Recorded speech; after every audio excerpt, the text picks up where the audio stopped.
Do do do do do do do do do do do do do do do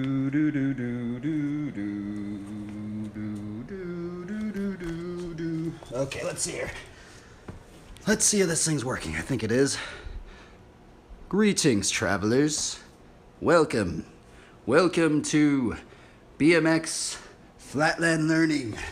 Actually, it's Bible Study Devotional BMX Flatland Learning, where we go and try and learn more things about God's Word and about things about Flatland BMX as we struggle through the learning process of all this.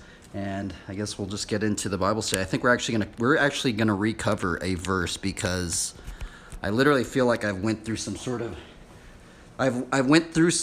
thing where, man, it was weird because I did a Bible study, the Bible study that we did, and it was on God glorified in our weaknesses. Well, I tried to do a drawing stream last night and everything was just going wrong. Not everything, but so many things were going wrong. It was late at night, I was tired, and I was and I'm like, oh my goodness. And I just delete the stream because I was I just keep messing up and my mind wasn't really working.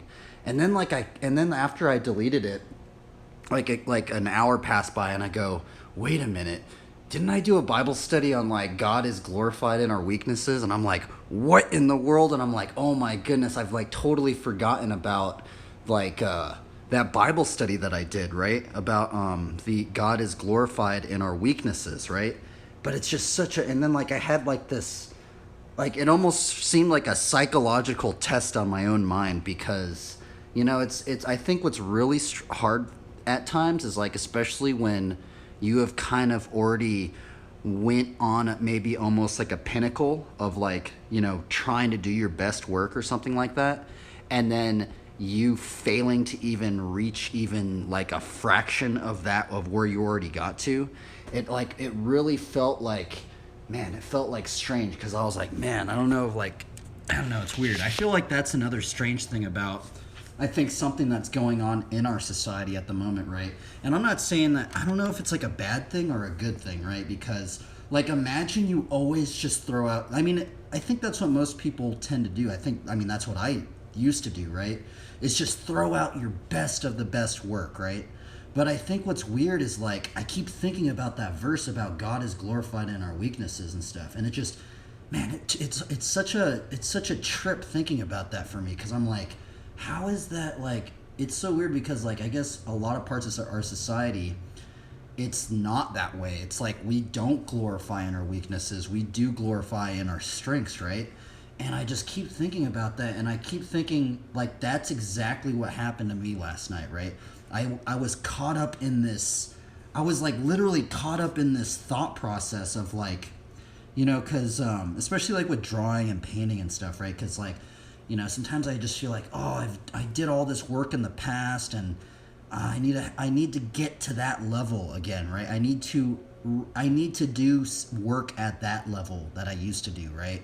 And if I don't do work at that level, people are going to think maybe less of me, or just think, and then and it's just so weird. And I even think about that in other aspects, right? And it's almost this never-ending one-up thing, right? And I feel maybe that can, I don't know if that's a good thing or a bad thing, right? I guess maybe that might even get into a realm of being more stressed out all the time, right? Because if you are always imagine you're always I think that's what we're all trying to do, right? We're always trying to improve and grow and keep getting better.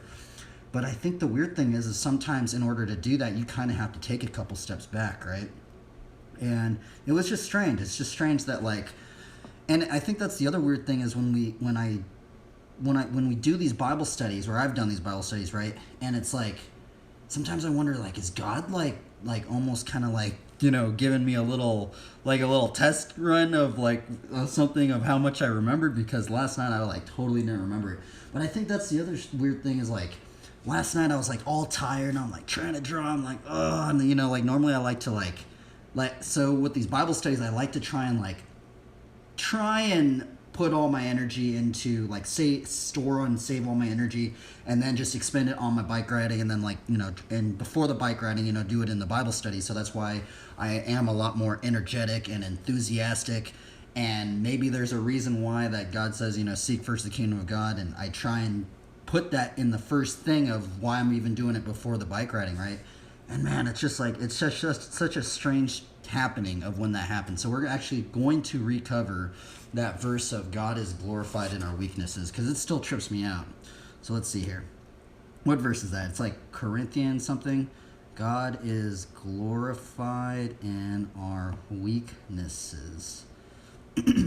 And I think the other weird thing is when you're streaming it, it makes it even more like apparent. Like, because it's like, you can't like edit things out, right? You're just like, oh man, like this is not working. Like I was stuck on this drawing this hand yesterday. I kept like probably drew it like 10 times, right? I was like, what in the world? Why is this thing not working out, man?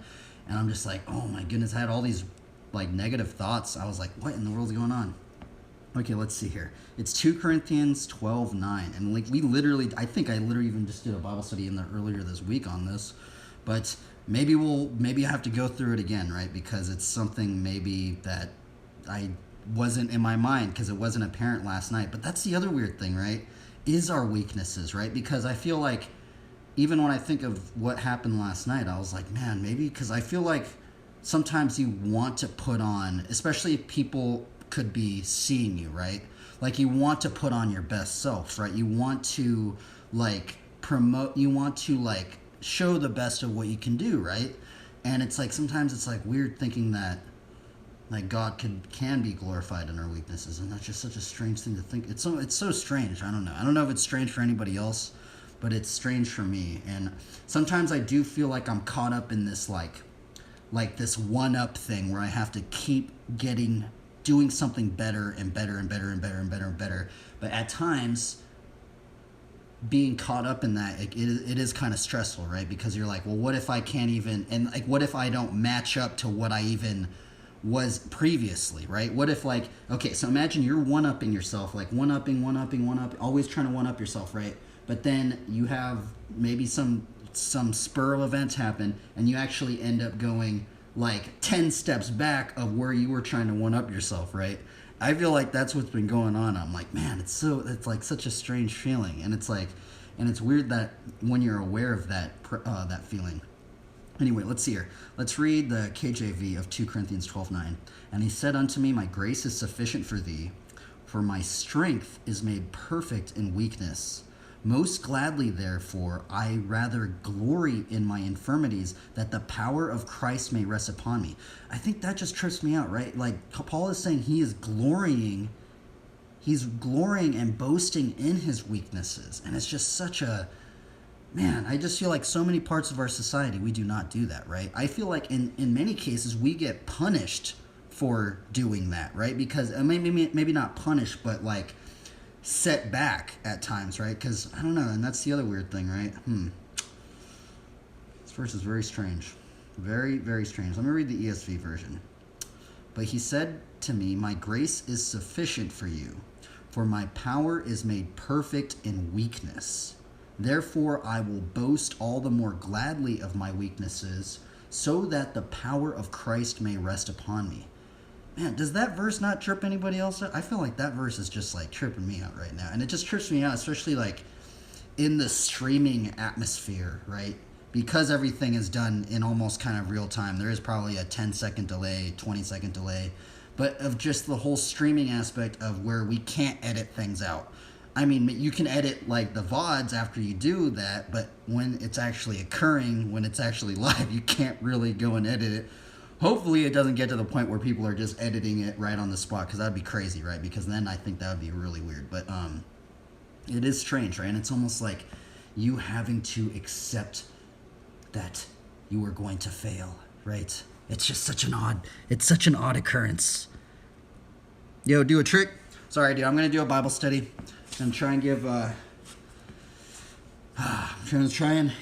the glory to the Lord of Lords and King of Kings, the Lord Jesus Christ first. I know it's really cringy and awkward to do these things, but Man, it's just there's been just so many years of just so many pastors and just sermons I've listened to about, trying to put God first and stuff like that. And I guess this is a kind of like a devotional thing that I've been trying to do, and it's been almost like affirming the fact that I'm trying to at least go for it, right, and try and plant some seeds of faith. So that's what I've been trying to do. And I know these streams are really weird, but that's what we're doing. The other weird thing about these streams, right, is because I've been doing these Bible study devotionals in the front of these streams, right? Because there's probably been 30 or so streams, maybe even more than that, maybe 50 streams that I've done where I have not landed a single thing on my bike. Like I think there was one time where there was 4 days in a row where I didn't land anything. And it was brutal, dude. It was so brutal, mentally, right? Because I'm bro, I've been practicing this. Why can't I even land anything? And it's just crazy. But then the reason why I didn't delete them is because I did the Bible study devotional in the front of it, right? So it's almost like this, I don't know, it's just so strange. It's sometimes it's almost just humiliating, having, trying to do your best, but then it still is not panning out. You're just failing and failing and failing. And it's just such a strange feeling. But it's also, I guess it's a sense of humility, right? Because I think humiliation almost is in this. Is humiliation related to humility? I'm actually wondering that. Is humiliation related to humility? Are those two words related? I don't know, actually. I've never really known. Let's see here. I just put it into Google. Is humiliation related to humility? Although they have the same root word, humility and humiliation are quite different. Humiliation is about embarrassment, shame, or subjugation. Humility comes from within and cannot be forced by another person or external situations. Very interesting. That's odd. I always kind of thought those two might have been related. Intriguing. Okay, well, let's look up a commentary on how is God glorified in our weaknesses? How is God glorified in our weaknesses? See, I'm wondering, this verse just trips me out. And I guess maybe if I really think deeper into it, right, I almost feel like I've forgotten everything. I know this sounds weird, but I feel like I've forgotten everything that I just did a Bible study on this verse, right? And it's just odd. It's odd to say that, but I'm going to be real. And now it makes me wonder, how much of things that people read, they actually retain it in their minds, right? Because I literally did this Bible study, 3 days ago? Maybe a week ago or something. I really don't even remember now. But maybe I just have a bad memory. But it's how much of things do we read? And it's just one ear and out the other, right? When, and I'm trying to remember these things, right? I guess I did remember a snippet of it, right? I feel like if I didn't do this Bible study on this verse, that verse would have been so far away. And it's very odd. It's odd thinking about that. Okay, let's see. Which one are we gonna let's read Got Questions commentary. So this is the commentary we're gonna read today. Got Questions. By the way, I don't really know who writes these Got Questions one. I generally like to read a lot of commentaries and kind of just see an overview of what we're kind of getting into, right? Man, this verse has been tripping me out, especially I feel like I got tested or something last night. I don't know, it was weird. It's just weird because I feel like sometimes I want to put my best foot forward, right? Isn't that weird? I think most people want to be like that, especially if you're streaming, right? Especially if you're people could be watching you, right? It's you want to put your best foot forward. It's how about, and then it makes you wonder, well, what if, how can, how can you be glorified when you're just failing and just feeling weak and just all this stuff, right? Isn't that weird, right? It's a psychological, it probably doesn't seem like that, but when you're actually doing it, imagine doing a stream, doing a stream and you can't edit it and you just keep failing and failing and failing and failing. I think most people would want to just delete that, right? They'd be like, oh, I don't want people seeing that. It's embarrassing, right? But it's also, and then I think about this verse and I just go, man, It's odd. And as I look deeper into this, I think there might even be a sense of I think I don't know. Like I think there might even be a sense of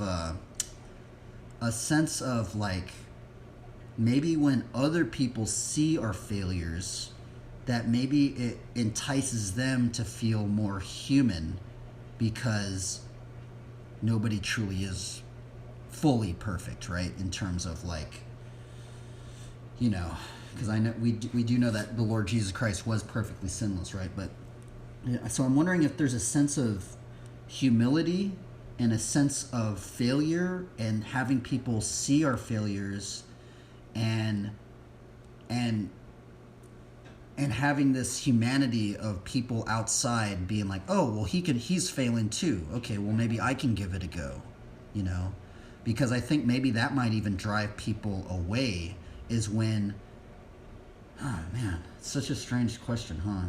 I mean, maybe it's not a strange. Maybe this is a strange question to me, but I just feel like it's very intriguing when things are like happening, right? And you forget about things. Okay, let's see here. This is the commentary. Many of the principles of God's kingdom are paradoxes. Isn't that the case? When the Apostle Paul pleaded with God to remove his affliction, one he called a thorn in the flesh, the Lord said to Paul, "My grace is sufficient for you, for my strength is made perfect in weakness." 2 Corinthians 12:8-9. The New Living Translation says, "My grace is all you need. My power works best in weakness." God's strength is made perfect in weakness because he delights in taking situations where human strength is lacking to demonstrate the greatness of his power. And see, that's the other weird thing, right, too, because sometimes I think many people have met, like, believers that have, done these amazing feats in athleticism, like Usain Bolt and, like, Stephen Curry and like even like Trevor Meyer and stuff like this, or just like all these like crazy things, and like Dave Smith and stuff like that, like all these like crazy things that they have done, and sometimes it's like, man, I want to get to that level or something like that, right?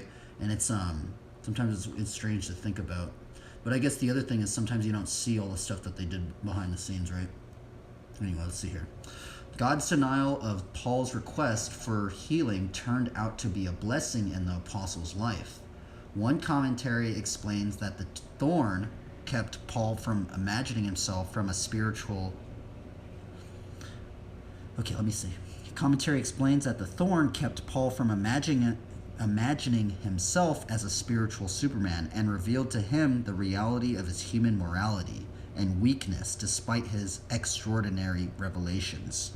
The thorn also kept Paul pinned close to the Lord in trust and confidence.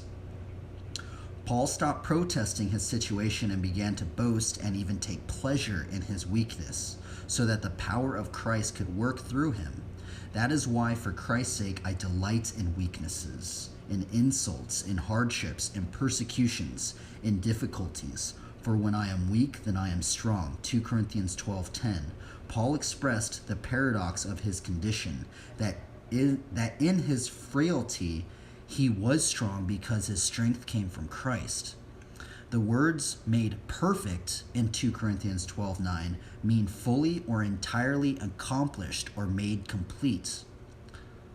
Which is also, now just reading that sentence, now I think that's also the representation of the number 7, by the way, right? Christ's power is made complete. It is able to fully accomplish its purpose when his people are weak and depend on him for strength. When we, like Paul, stop resisting and complaining and let the power of Christ rest on us, we make room to receive countless unexpected blessings from the Lord. By allowing God's strength to be made perfect in our weakness, we have the opportunity to display God's glory flawlessly. Isn't that, dude, that's such a hard thing to do, though, especially, like, I mean, it's easy to talk about this stuff, right? Like, it's easy to, like, say that's what we're going to do, right? But then, like, it's a different thing when you're actually, like, especially, like, if you're streaming it, right? It's just such a different, it's like, how do you, it's like, it's such a, it's like, that's when, I guess that's when the rubber meets the road or something like that. But it's like, man, it's just such a strange thing to think about that, right? Huh? Anyway. The grace and power of God interlock with human lives at the point of mortal weakness. Over and over, the Bible gives example of God's strength manifesting when his people are weak. Moses, the great leader of Israel, was deeply aware of his human shortcomings. Exodus 4:10, when the Lord called him to go to Pharaoh, Moses cried, "I am not adequate. Please send someone else." But God replied, "Go anyway, Moses, because I will be with you." Exodus 4:12 through 15. Gideon's story proves that God can accomplish great things. What the heck? I've never said things. What in the world? Okay, I'm messing up a lot right now. Okay. Gideon's story proves that God can accomplish great things through people who forget about their human weaknesses. Trust in God's strength and obey his guidance. Judges 6:14 through 16. And of course, our most notable biblical example, Jesus Christ, was crucified in weakness, but now lives by the power of God. 2 Corinthians 13:4. 1 Corinthians 1:27 teaches, but God chose the foolish things of the world to shame the wise. God chose the weak things of the world to shame the strong. Isn't that weird? That's such a strange thing, right? We must never shrink away from God because of our weakness. You know, now even when I think about that, that's actually a very interesting one. Because man, it was strange living in Long Beach, like in my car and stuff. It was odd. It was weird because like I would even like drive around sometimes, and you'd like pull. I pulled up one time. And there's this dude. He got like cut off in his Ferrari. Right? He's just like pissed, man. He's just super pissed. And then just the most ironic thing is there's just this homeless person like right the car, and then the freak. You see this crazy car, like a crazy expensive car, and then you see a homeless person just living it out. You know, he probably just wants food or something, right? And he's not angry. It's just like such a. That is just such a... That's a paradox right there, huh? Anyway. We must never shrink away from God because of our weakness, but run to him, letting him equip and empower us to accomplish his will. We must remember his promise. He gives strength to the weary and increases the power of the weak. Even youths grow tired and weary, and young men stumble and fall. But those who hope in the Lord will renew their strength. They will soar on wings like eagles. They will run and not grow weary. They will walk and not be faint. Isaiah 40:29 through 31. Now here's the thing is I sometimes I wonder if, you know, in Isaiah 29 through 31, where it says, they will soar on wings like eagles. You know, like when you go and, even if you go into a lot of churches, now there's multiple denominations. This is just in one church, right? But a lot of people like to lift their hands up and stuff, right? You know, almost kind of like them making the sign of the cross or something. Sometimes I wonder, is it because of this? Because it says they will soar on wings like eagles, right? Like eagles, you know, what do eagles do? They like soar. Like what does soaring? What do eagles do when they soar? They like let their wings go out, right? So I'm wondering if is that why people like lift their hands up in the air like that? I don't know, but that's one of the reasons why I'm on this kind of like a quest. We're on a quest right now. We want to learn as many tricks that resemble a cross. It sounds ridiculous, right? But I think that's the quest that we're kind of on the bike is to try and almost like take up our cross even on the BMX bike. And I feel like one of the ways you can maybe do that is learn as many tricks that kind of look like cross, right? That's what got me into flatland in the first place, was because of the Switchfoot stick beat, which coincidentally enough, two believers would do that trick. So I don't know, it's odd. Anyway, let's continue. When we are in a position of need, it allows us to see how much we need God. 2 Corinthians 1:9, 3-5, and 13:4. The more aware we are of weakness, the more God can reveal his power through us. Huh. And that's interesting, right? The more we are aware of our weakness. And see, that's the strange thing, right? Because like, I feel like if I never did that Bible study right, I would have been like in such a more of a negative frame of mind, right? Like a negative frame of mind. I would have been like, oh, I failed. This isn't working out. Everybody's gonna think that I'm just a failure or something like that, right? But then this verse has totally like changed me, and I'm like, wait a minute, that's odd, right? And it's just like, doesn't that trip anybody else out? I even like that trips me out anyway. We now have this. Okay, back to this. We now have this light shining in our hearts, but we ourselves are like fragile clay jars containing this great treasure. This makes it clear that our power is from God, not from ourselves. 2 Corinthians 4:7. God's strength is made perfect in weakness when we put our faith and trust in Him. The Lord's presence is all we need in times of weakness. His great power and sufficiency rests on us as we find our strength in Him, and He is glorified. We can say with the psalmist, my flesh and my heart may fail, but God is the strength of my heart and my portion forever. Psalms 37:26. Now that was the Got Questions commentary.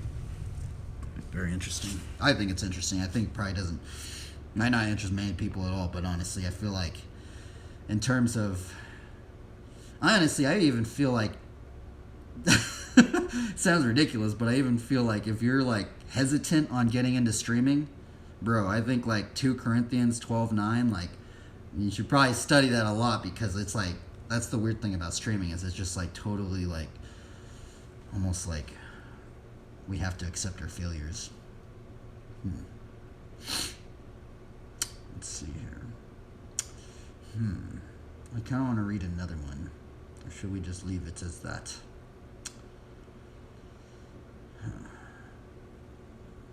What Bible study tool is going to say? Let's read a little bit of Bible study tools. How does God use our weaknesses as a strength? We do not like to admit our weaknesses. The expression to play to your strengths is all about focusing on what we do well. If people could see us for who we really are from the inside, including our struggles, flaws, and insecurities, it could change their perceptions of us. And see, that's the very thing that I started thinking about, right? I was like, man, it's just like, it's like, it's so interesting to think about that.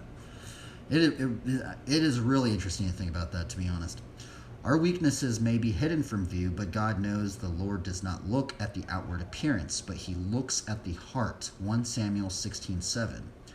Weakness is an opportunity for God to work powerfully in our lives. Even when our flesh and heart fail us, He is the strength of our heart. The last verse that they put on the other commentary, this is one of the first verses, like the second verse they put on this one is kind of funny. As we reflect on the areas of our lives where we know we are weak, in whatever capacity that is, may we look to Jesus and ponder how He works through our weaknesses for His glory. And see, that's that little sentence right there, right? Working our weaknesses for His glory, right? It almost just seems like that is just so, it's just gnarly, huh? Isn't that gnarly? I think it's gnarly anyway.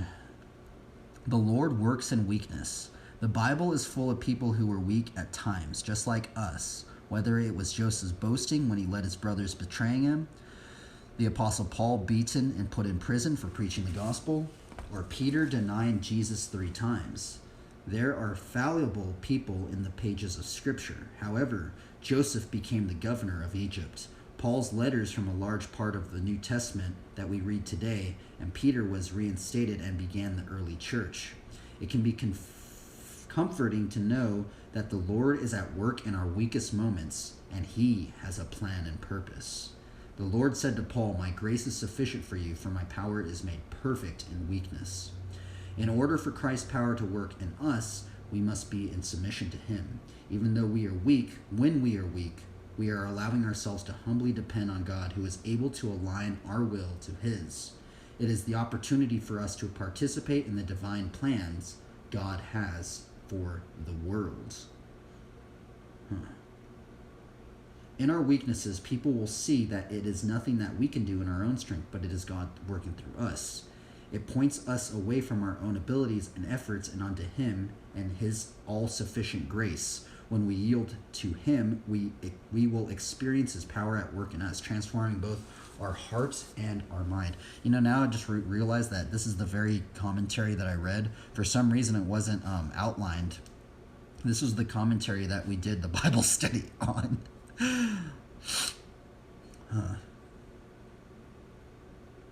I think it was anyway.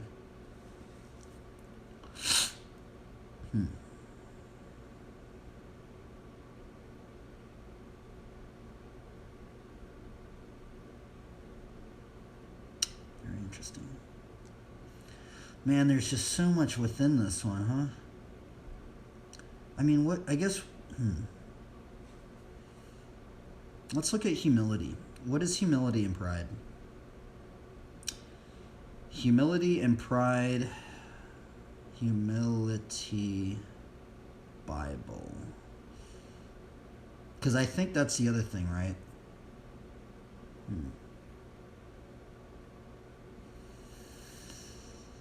Okay, let's see. What does the Bible say about humility?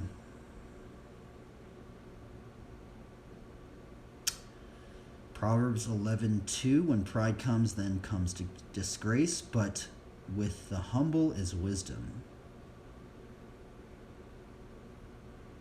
Colossians 3:12, put on then as God's chosen ones, holy and beloved, compassionate hearts, kindness, humility, meekness, and patience. James 4:10, humble yourselves before the Lord, and He will exalt you.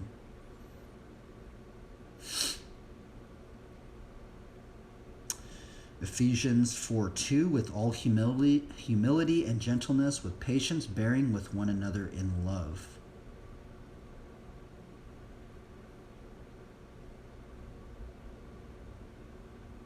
James 4:6, but He gives more grace, therefore it says, God opposes the proud, but gives grace to the humble. I mean, is there anything with like humility and failure? Let's look at that. Humility and failure. What's something going to come up?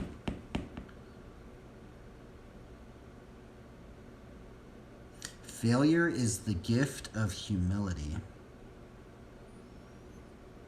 What does it mean to be humble in success or failure? Why humility delivers more results? I mean, I get that. Why humility delivers more results after I just... Now, these aren't the Bible things. These are just like... I just put in humility, failure on... I just wanted to see what comes up. I mean, in one case, I guess you'd have more content to post if you just kept posting all your failures. That's what made me think of that.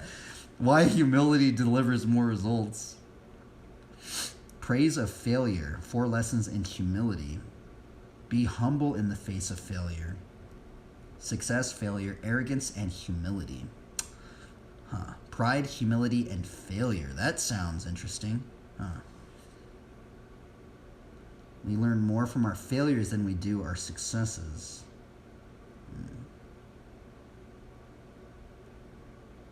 Very interesting, huh? Maybe we could go and do that as a Bible study tomorrow. Humility, pride, something like that. Humility and our failures. Let's look up humility and failure Bible. Humility and failure Bible.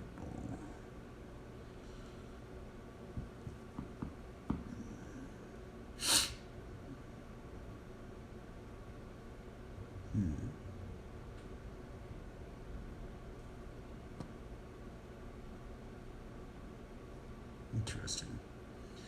Failure. It takes humility to handle well.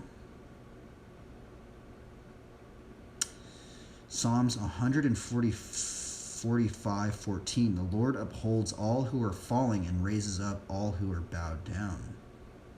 Failure is inevitable. I wish I could remove failure and flaws from my very existence and just live in perpetual awesomeness, where I never messed up and always did the right thing. In my head, I know this is impossible, but in my heart, I still believe I can somehow achieve this level of perfection. If I just try hard enough, I will I will myself to make the right decisions. However, when it comes down to it, I know sin is a part of my life. So how can we get our hearts in line and our heads move forward toward the glory of God after we've made ourselves a royal mess of things? That's actually a very interesting one. And see, that's actually a very interesting thing to think about. Now, this is what site is this? This is tbarn.org. Sometimes I wonder, like, are we... Now, it sounds strange, right? Now, even just thinking about all this stuff, it's actually getting me thinking about a lot of things now, even within the church itself, right? Because, like, I feel like a lot of people, they don't, maybe in terms of, like, the believers, right? In turn, they don't maybe want to share the gospel or, like, you know, look into all this stuff, because at times when we see, like, you know, like these crazy, maybe not crazy, but, you know, these, like, big name pastors or something, and they have, like, these crazy churches, and, you know, they're in the front stage, right? And they have all these people almost kind of below them, right? Like, listening in. Sometimes I feel what's starting to happen is because since we're not on that stage, that people kind of go, well, if I'm not going to get to that level, I don't even want to try, right? Like, I'm going to just mess up or something, right? And then it's just strange thinking about, like, humility, and then just thinking about, like, our failures, and then thinking about our weaknesses. Isn't that just a strange thing to think about? Like, it's so weird. Like, it's so weird, like, how I wasn't even thinking I was going to think about that today. All that stemmed from just reading about all this stuff, right? And it's just like, man, I wonder how many believers feel like they're just going to fail because they're not on the front, like, pinnacle stage, or they have their own congregations or something like that, right? It's very, very interesting to think about. And I'm wondering if that's actually affecting many parts of the body of Christ in some way.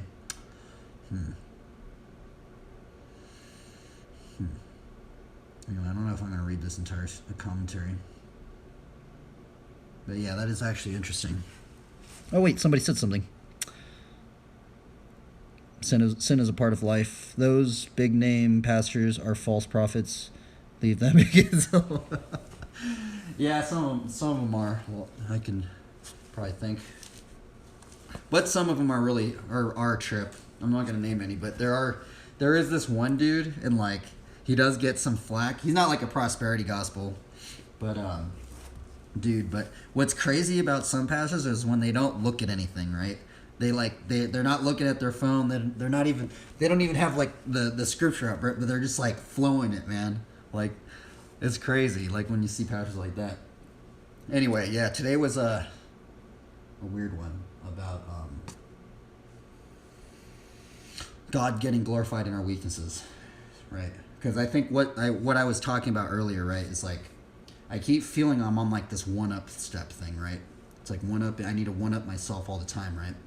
But the thing is that sometimes, like, well, what happened last night is I was trying to do this drawing stream, right? And it just totally bombed. Like, it totally failed. I'm like, but it made me feel like some negative emotions, right? And I started thinking about this verse, right? Because it's hard to, it's like almost like, it's a strange feeling when you've done a lot of work, right? And, like, you want to get to that level because you've known you've already done, like, better work than you actually did at the time. And you're like, oh, well, I should be getting to that point, right? But then if you don't get to that point, you're like, oh, man, like, this isn't really working out or something. I don't know. It's just such a strange feeling. So I guess it's just a strange one. So we went into the 12 Corinthians 9, something about God getting glorified. Let me just read it again. Just such a strange verse. And and what's weird about this verse, right, is that it makes me think about, like, Instagram a lot, right? Here, let me read it. But he said to me, my grace is sufficient for you, for my power is made perfect in weakness. Therefore, I will boast all the more gladly of my weaknesses, so that the power of Christ may rest upon me, right? And it just trips me out now, because, like, I don't know, man. This verse just trips me out because this is 2 Corinthians 12:9. Because what's weird is, like, a lot of parts of our society, right? Like, even if you go on Instagram, right now, right? It almost seems like it's just a lot of highlight reel. Like, it's like people wanting to just show their best stuff, right? Like, they did it. You know, this is the best of the best. But the thing is that, like, I don't know. It's like odd because I used to be in that very same frame of mind. Like I literally was in that same frame of mind, right? And I'm just like, it's just such a, yeah, it's just weird. And then I just read this verse and it's just weird. It's just weird that Paul says, I will boast the more gladly of my weaknesses. It's just odd.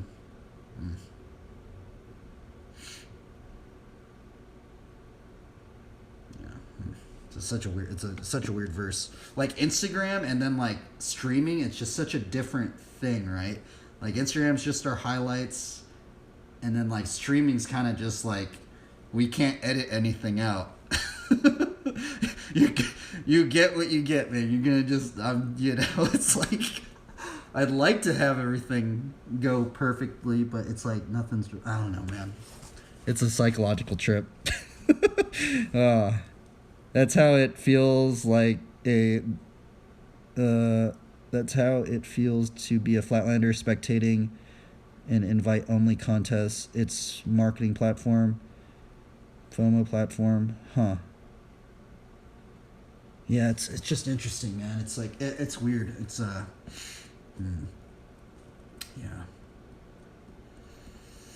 So yeah, then there's thoughts of like.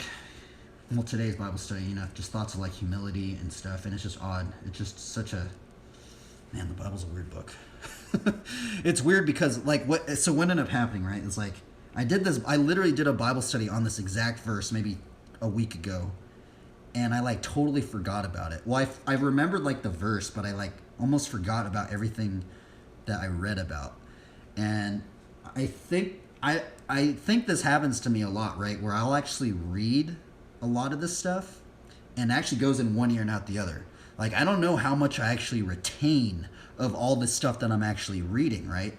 And then when I think about that within my own frame of mind, I kind of just start wondering how much of things do people actually read and it just goes in one ear and out the other. Because if it takes me this long to even just remember certain things, then it makes me wonder, man, like, it's weird. Anyway, let's do a card draw. These Bible studies are so awkward, dude. They're so weird. They're weird. But I know they're good. That's the weird thing, right? It's like it's so awkward to do these things, but I know that they help me out because it really like keeps me like, it keeps me more like level-headed because I start like thinking more about what emotions are starting to happen, and I think that's a good thing. I feel like anything that gets me to like cut off the root, like imagine if you could just never feel anxiety, anger, stress, frustration, depression, sadness, wrath, anger. Imagine if you could just cut off all those emotions before they even like sprung up in your mind, right? Like that's what I feel like the Bible's been doing for me lately, because I feel like, well, I know it's been doing that. Because that's what the Word has been doing, right? And man, it's just but it's weird. It's weird, like, because it's not always like that. Like I'd like to think that every time I get stressed out or anxiety or anger, like I'll never feel those emotions ever again. But it's not really like that, right? Because those things do still happen to me. And the thing is that like. But it's like if you're more aware of those things happening and you can get them before they start growing in your mind, I think that's where a big pivot starts happening. Something like that, right? And unfortunately, there's a lot of people in prison and stuff because they kind of had some outbursts and stuff, right? I'm actually wondering how many people are in prison because of that, right? How many people are in prison and in jail and or how many people have even died? You think about that, right? How many fights have happened where like there's a fight and then someone like it maybe started out as an argument of them just being mad at each other, and then they bring out a gun or something, or like there was just a fist fight and then someone gets a bat, hits them or something, right? It's crazy, bro. There's like a lot of crazy, like, man. It's like how many deaths could have just been deterred if they just thought about, just cooled down, just thought about what emotions are going on in their mind before they actually just full on just, But I guess that's the whole fight or flight method, right? Because I think that's a very thing about like the fight or flight and like fear, right? Because sometimes fear will stem into a fight or flight, and sometimes people want to just like, you know, it's almost like the whole Star Wars thing, right? Fear leads to anger, anger leads to, wait, what is it? Fear leads to anger, anger leads to hate, hate leads to suffering, something like that. so something like that. Man. Sorry, these things are a trip, dude. Okay, let's see here. I'm gonna do a card draw. Let's see what card draw I... Welcome, travelers, to the card draw of the day, where we get to observe some artwork. And let's crack open this kind of like an Easter egg kind of thing. Ah, interesting. We have Tranquil Garden. Strange. It reminds me of Teldrassil, the Night Elf starting zone. Doesn't that remind you of the Night Elf starting zone? I guess, except it's not a big tree. It's just, man, that tree needs to grow. It needs to grow again. Teldrassil needs to grow again. Anyway, farewell, everybody. We got a peaceful, tranquil garden. Sorry, I do these card draw things in the beginning. Okay, sorry, I haven't looked at the chat. Let's see here. Is it okay to be gay? Would the church disapprove? That's the classic revenge on the bully. It's like the bully will poke away, everyone will be the bystander and nothing. And then the person that got bullied does some horrific stuff. Yeah, I mean, that's the other thing. By the way, on the gay thing, I know it's a very controversial topic. I don't even think I could even really talk about it on stream. I think I might get in trouble. But the thing is I will say what's a trip. Now, I'm not going to bring up much about this because I've talked to other people that somehow agree. Please take this with a grain of salt, right? But the thing is that, like, you know, in the Old Testament, you know, a lot of the dudes actually did have multiple wives and stuff like that. Even like, you know, David and Solomon and a lot of people in the Old Testament. And now the weird thing is like, you know, would their wives get with each other? Would that be considered, you know, homosexuality? I don't really know. I mean, I guess I'm not really going to talk about it too, but I don't know if I could talk about this stuff on stream. I think I might, but yeah, just something to think about, I guess, right? Anyway, let's see here. But I mean, ultimately, the other thing is, I mean, how can I phrase, the other thing is like sometimes I feel within the spectrum of our modern society, because I'm not the one to like bash people for right? Because I think sometimes like it's up to the Lord really to start doing things. But here, I will say something like this, right? I will say sometimes I feel we are in a society with so many options, right? And we live in a society with so much technology, right?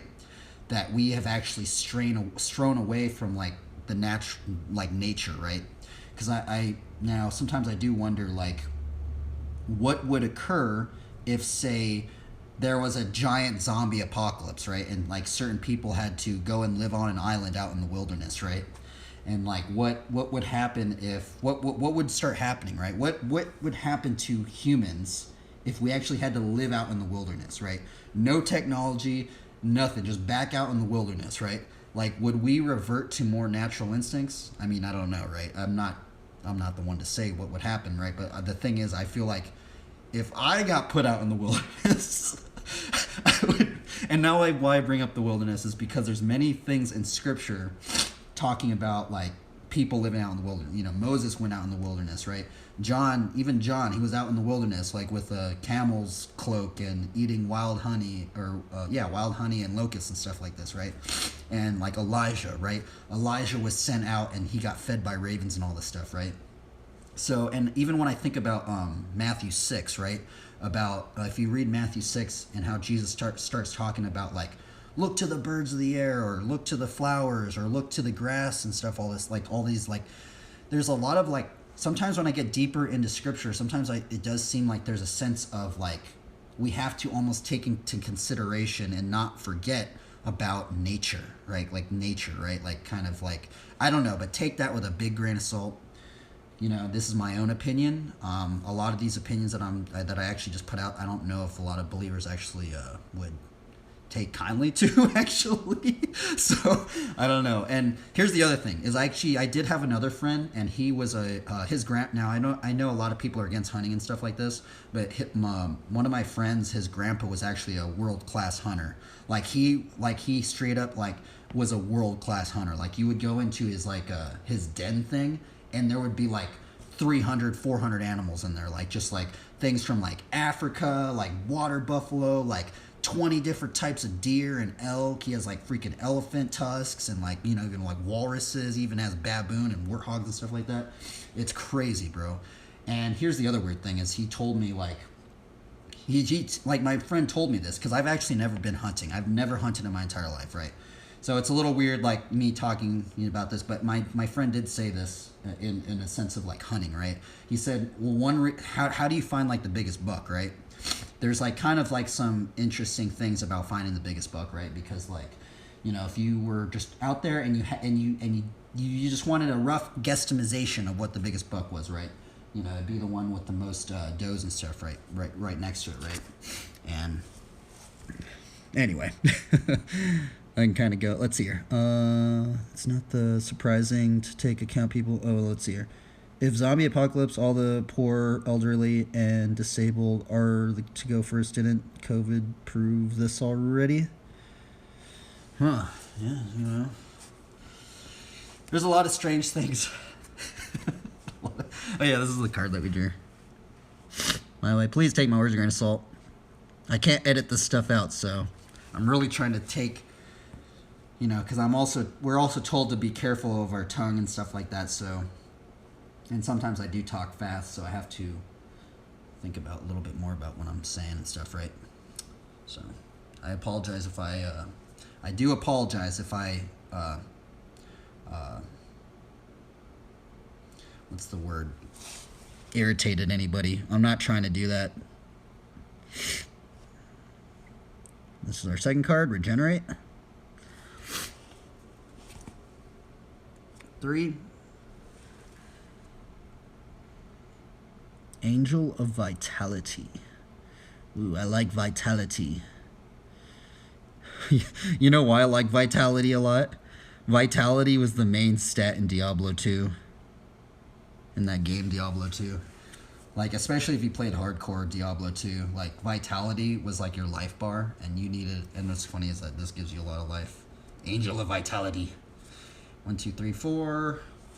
And we drew this card again. Tireless Missionaries. 1, 2, 3, 4. 5. Huh. Soratami Seer. I want to actually look up seers now. Because just because I drew this card, we're going to look up something, right? Let's look up seers in the Bible, because I'm pretty sure I did look this up already. And seers, if I remember correctly, seers are people that see visions or something. They're like prophets that see visions or something. Seers in the Bible. Let's see what it says. What was a seer in the Bible? This is on Got Questions, by the way. A seer is a person who sees. In the Bible, a seer is another name for a prophet. 1 Samuel 9:9. But more specifically, a seer was a prophet who saw visions, pictures, or scenes seen in the mind's eye, in dreams, or even in one's natural eye. God spoke to his people through prophets in different ways, and one way was through visions. Accompanying the ability to see visions, a seer was given insight into what God was saying by these visions. Now it goes pretty deep into it, but it's very interesting, right? Because that's one thing I don't really hear. I actually don't think I've really even heard any pastor really say that, right? But then it's weird because when I looked it up, I was like, what in the world? Because it says even 1 Samuel 9:9, right? Seers are almost like a subclass of a prophet. It's actually funny, right? It's actually very interesting. Let's see here. There are a few different Hebrew words translated seer or roeh. 1 Samuel 9:11 and choza, 2 Samuel 24:11 are the most common. 2 Chronicles 9:29 might differentiate between prophet and seer. Okay, so there might be actually a differentiation of prophet and seer.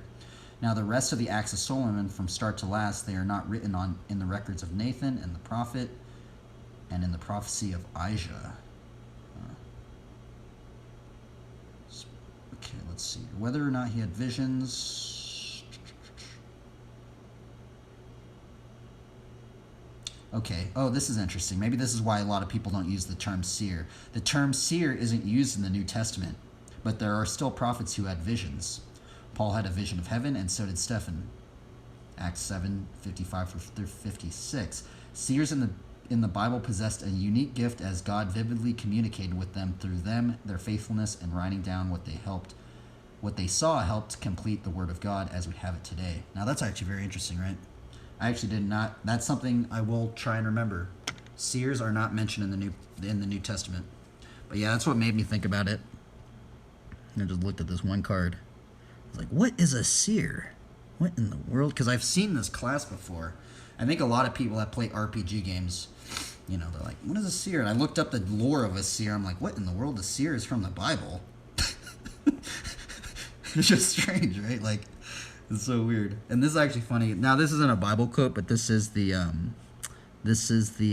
flavor text on it. The mirrors show two worlds, that which is and that which should be. 1, 2, 3, 4, 5. We have tranquil thicket. Nice tranquil forest. 1, 2, 3, 4, 5. Okay, number 7. Ooh. Angelic page. Man, the artwork on that one looks gnarly, dude. They did a great job. That is a gnarly card. Angelic page. Summon spirit. That's so weird, man. That is a gnarly card, bro. I mean, I know it's not gnarly in terms of people would use this, but just that artwork is just really... It's almost like very, like... Well, I know it's done traditionally, because I know this artist works in pencil, paper, watercolor, and I think gouache. It's cool, man.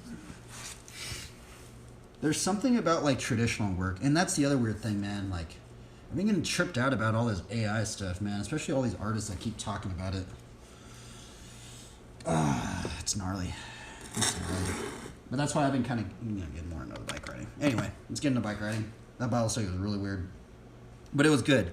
We have to remember that God is glorified in our weaknesses. So now I'm wondering, do you think that God could even somehow be glorified in the weaknesses, not only in us as individuals, but us as a collective parts of people? I don't know, right? How long was this Bible study? Generally, these things have been taking like an hour. Yeah, dude, it's so weird. These Bible studies generally take like an hour. It's crazy. I mean, I don't really like time these things out, but maybe it's just I'm so used to doing them in like an hour, but I kind of want to like speed them up.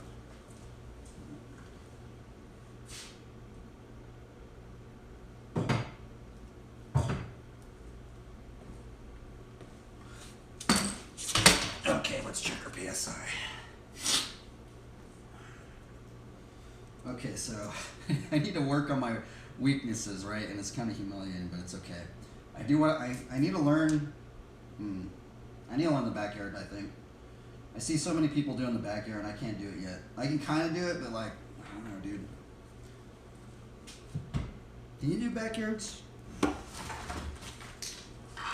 surprised there's not like a better. I'm surprised there's not like 50 how to backyard videos. Like, I know there's like, well, there's the how to backyard the regular foot gerator way, right? Where you like do a regular foot gerator and then you put the bar behind your back.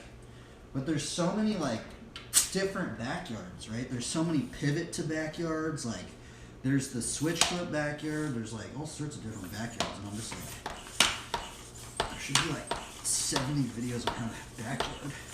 I see so many flatlanders doing backyards. There's like the backyard glide. There's the backyard scuffing one. There's like, there's so many backyards. There's like backyard with the bars forward, the bars back, and one-handed backyard. Should be way more backyards. Also,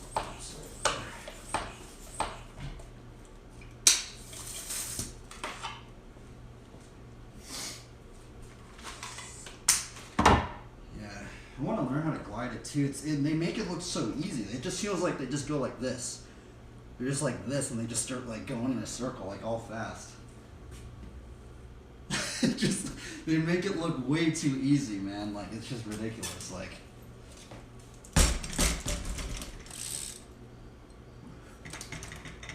Oh man, that thing's super loose. I need to tighten this thing.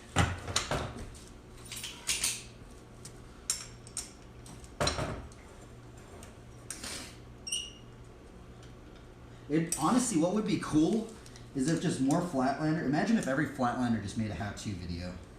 Like, I think that would be really interesting, right? What if every Flatlander made a how-to video of all the tricks that they know how to do?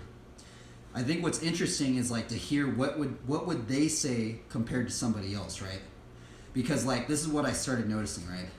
Is if you type in on YouTube right now, how to bar spin, right? How to bar spin on YouTube, right? BMX. There's like 100 how-to videos on how to bar spin, right? And it seems like everybody says something a little different. Even if it's very subtle, it's like, and I feel like that helps you out because you start thinking that. I feel the anger. I need the Lord. Let the Spirit take me and heal me. Yeah, anger is definitely a big one. You know, I used to be a super frustrated, angry, a lot more honestly. But yeah, there's this one verse in James, and I'll actually bring it up before I get into it. This verse changed my whole outlook on anger. And I'll show you. And it's very easy to remember. It's for anger doesn't produce the righteousness of God. And I've remembered it right. It's just like, it's literally one sentence, but every time I try and get like a little angry, right? Like, or it's that one right there. Yeah, it's James 1:20. For the anger of man does not produce the righteousness of God, right? It's such a simple sentence, right? But I always try and just have that. Now, I don't always remember that, right? And then the other thing about anger is like knowing how anger can stem from, right? Because anger can stem from a lot of different things, right? Anger can stem from like jealousy, envy, from coveting, from comparisons. Anger can go into like fear, into like frustration. And there's the other thing too, is that now this is more of like a psychological thing, but I've even been told that sadness and anger can also be like vice versa. Like sometimes some of the saddest people are some of the most angry, sometimes the most angry people are the ones the most sad, stuff like that, but a lot of emotion. There's a lot of Proverbs talking about anger as well.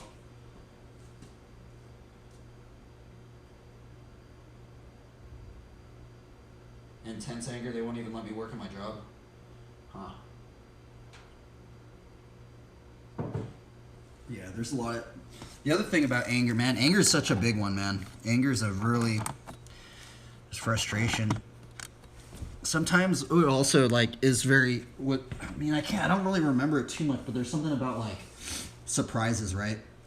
You know, like when people are driving, you know, like and people get road rage, it's because it's like, you know, like a lot of times people get road rage is because there's things out of our control, right? Like out of our control that like goes in and like it surprises us, right?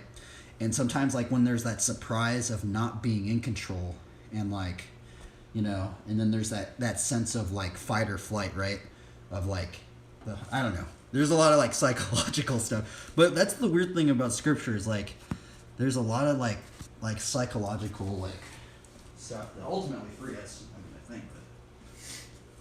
But okay, let me put some music on.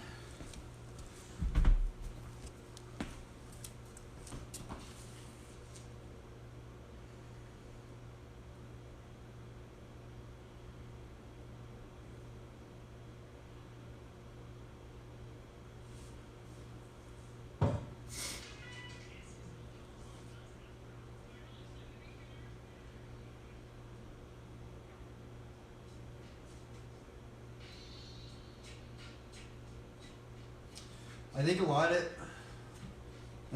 it spawns from early childhood. If you shock an infant repeatedly, how did you think they would develop? Huh. I mean, yeah, there's a lot of like, I mean, that can go into like PTSD, childhood trauma, stuff like that. Like, how do you heal from that, right? That's a lot. There's a lot of deep stuff in that, and I think how to heal from that would first be to try and change the spells in your mind, right? There's a lot of spells in our mind, right? And that's the weird. I mean, I know I'm gonna. Like, here's the other thing. Now, I call them spells because I met this other believer, and he would say that basically, because words are spells, right? We are a spelling word. That's why they call it spelling, right? People think of spells as like something from like Harry Potter or something, right? But the thing is that spells are real. And the thing is that spells are just words. And true spells are like spells that we actually kind of like remember in our mind, right? And so I think the first thing to do would be try to change your internal monologue, right? And be aware of your internal monologue. And if you can somehow be more aware of your internal monologue and somehow, you know, change those negative words that you could be using into, you know, words that would change things. And ultimately, I think the Bible would set people free, so.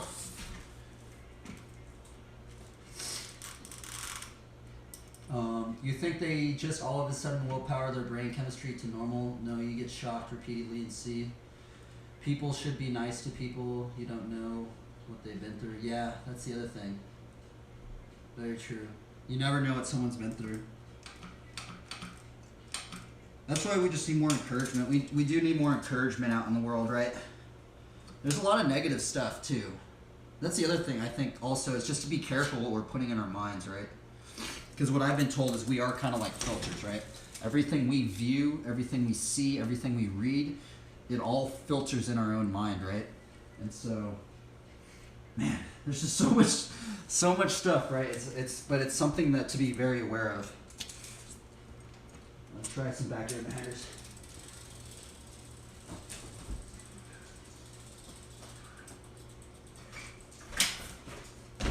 Nope, too slow.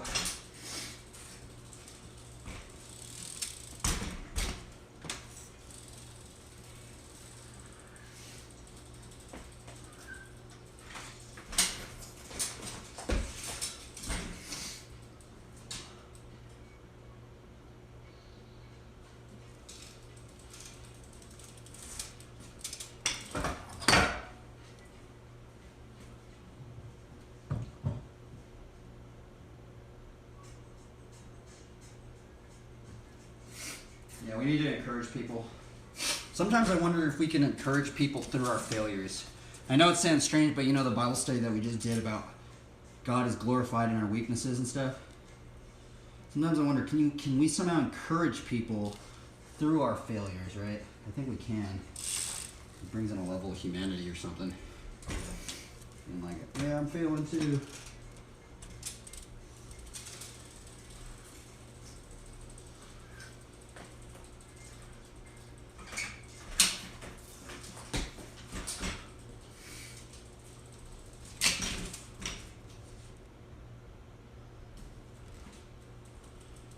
Why is this trick so hard? It's probably not a good warm-up trick. I probably shouldn't be warming up with this trick.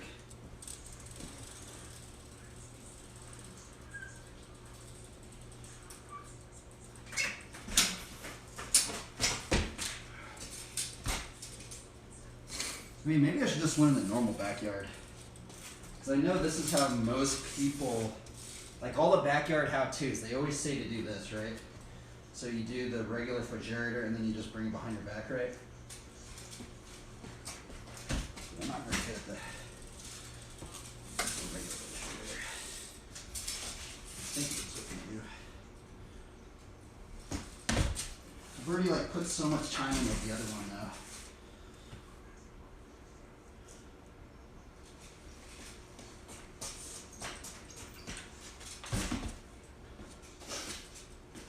Go like this. Put it like that. Then I'm doing it over on this side. This is weird.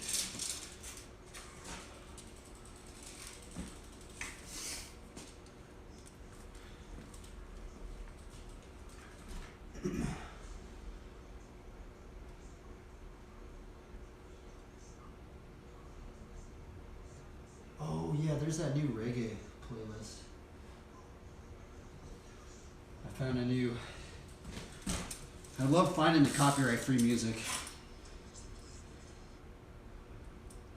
Let's go on this one. There's this new playlist someone put out. Library. Here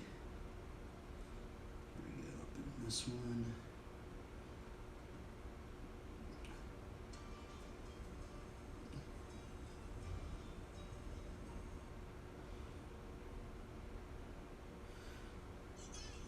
What is this one? Settle down.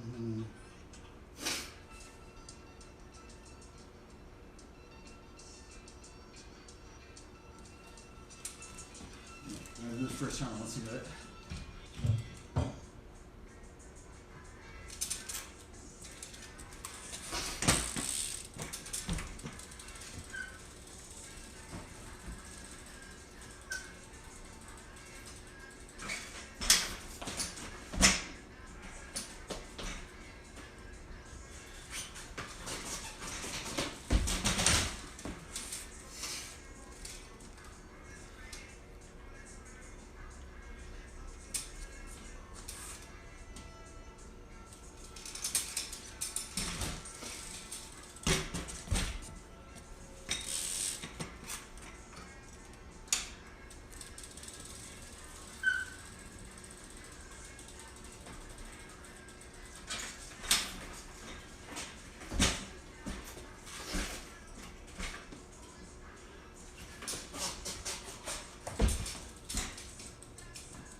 Strange.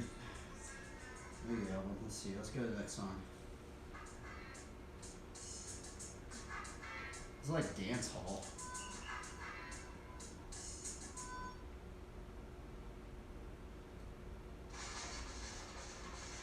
Three, two, one.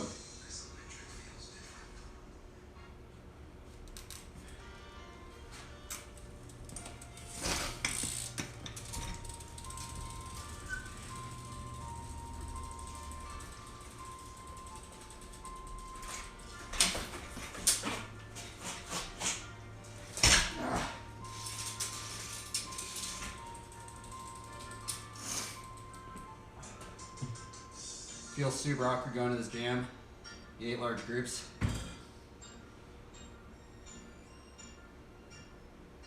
Why do you think? Why are they exclusive? I think they should be more open to everybody, right?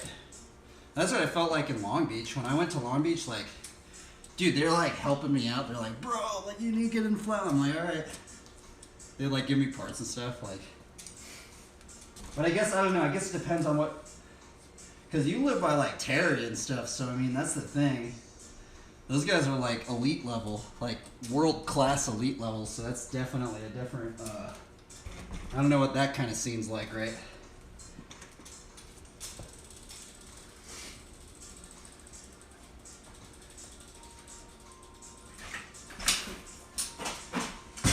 Oh, why can't I get this thing?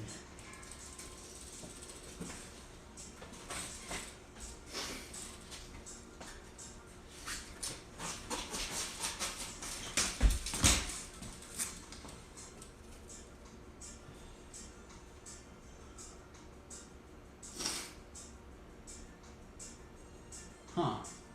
It depends on the jam. I've been at pre-games when the pros will hide where they ride.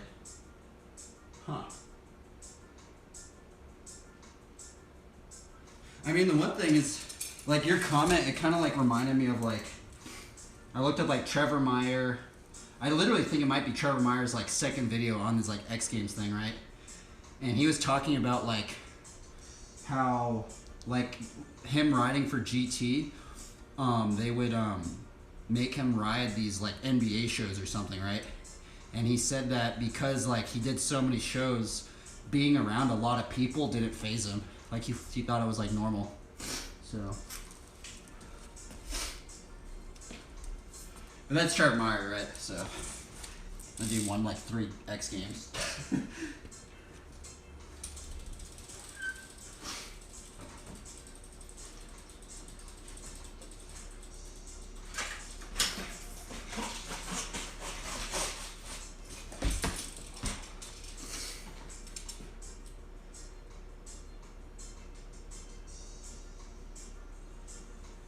It's funny, one year I brought a bunch of Puerto Ricans to a riding spot, even though they explicitly told me to keep it on the low. That's how they can be, huh? Well, also, it might even just be like, it might also just be like them like wanting to practice a lot, right? Because I mean, that is one thing. I mean, even when I go to the skate park, right?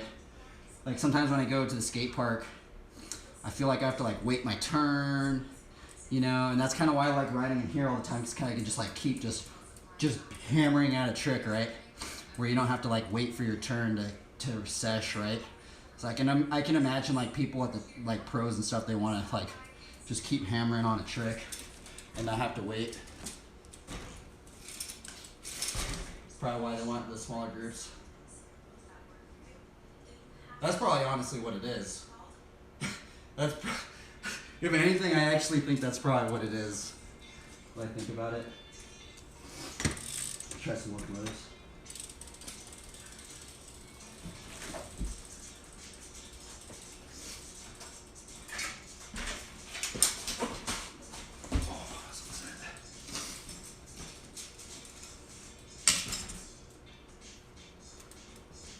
I think the locomotive's easier.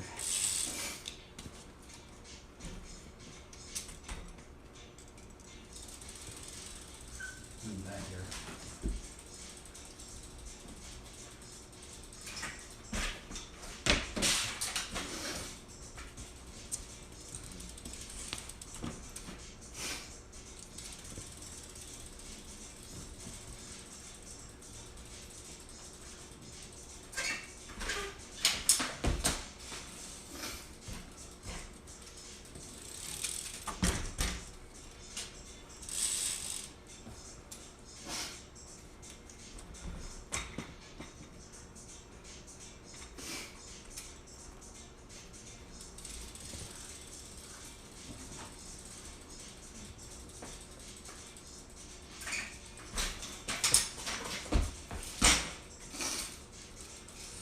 I saw some people and they like jam their foot in their knee. I feel like that.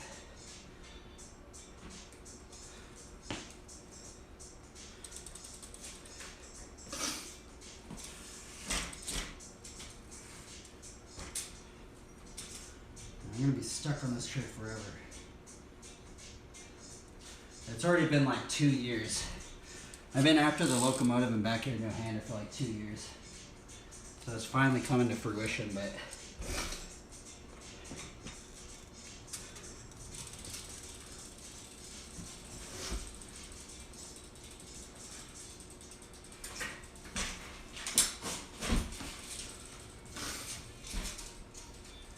gosh, I need to just like get it down.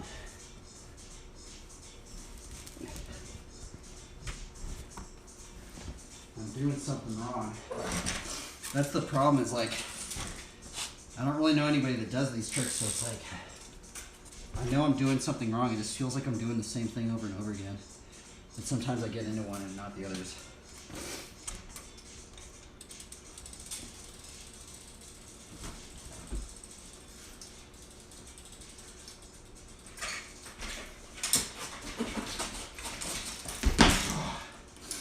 Almost it.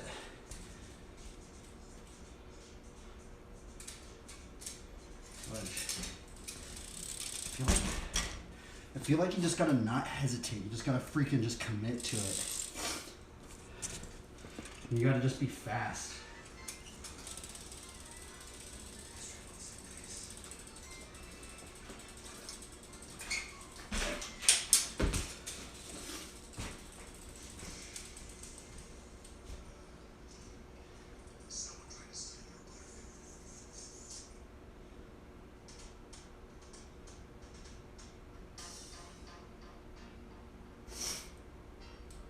Regardless of skill level. Yeah, that is true. I mean, it also depends on how big the spot is, right, too? Because I know, like, Marina Pacifica, like, the first time, like, I started riding flat was at Marina Pacifica. And, like, that place is huge. There's a lot of riding. It's a big old parking lot.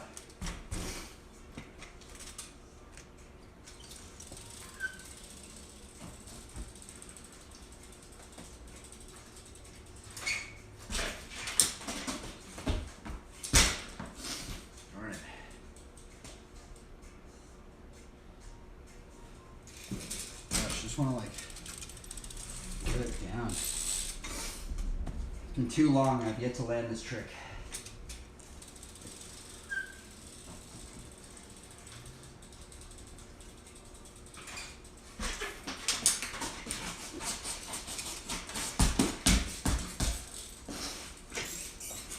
No! Almost landed right there.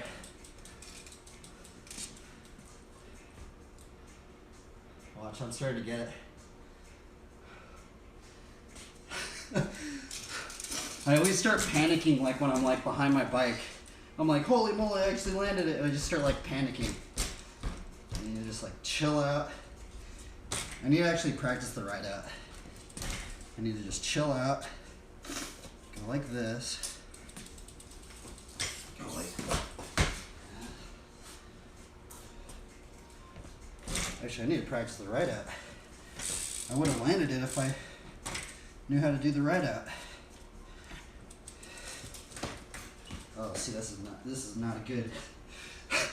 We learned the ride in, and I don't even know how to ride out of it. Not good.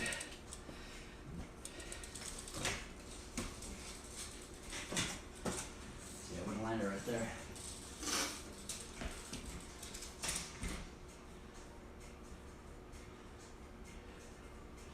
The Marinas riding spot is such a rough riding spot. Do you think it's rough?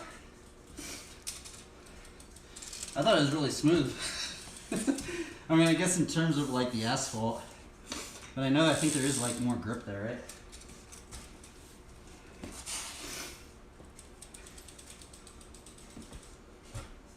See, the other thing is, since I have the cassette, like sometimes like I land with my cranks like this, right?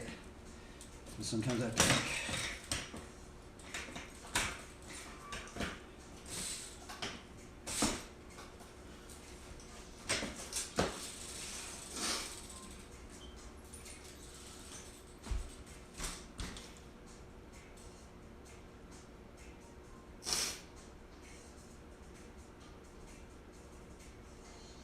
with the foot on the other peg.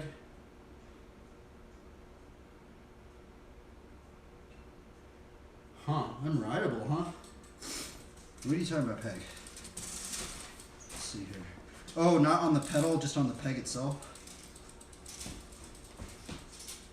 Like this. I don't know how you're doing that. Put it on the pedal.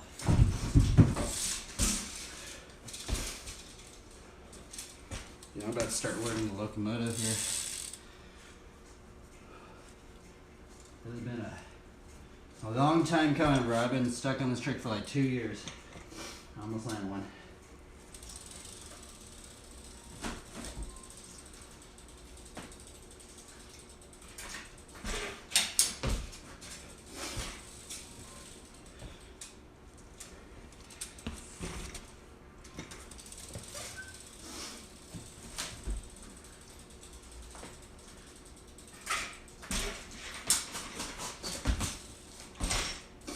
There's actually a ride out like that, where like they pivot on their foot or something, like that. And you can go back into it like this.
What other tricks was I working on? Locomotive's definitely up there now. Sure. I want to work on a lot. I've got this one too.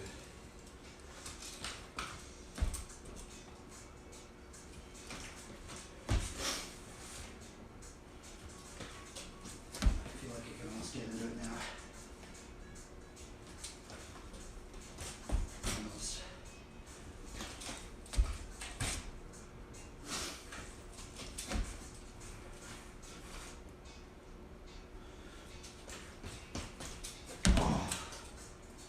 Let me start doing this one.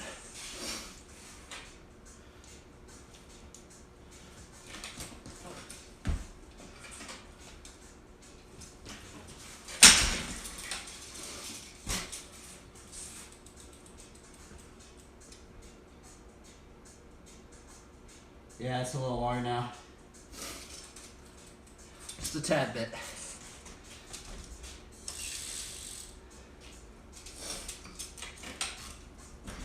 It's like the angle, I just gotta get this angle right.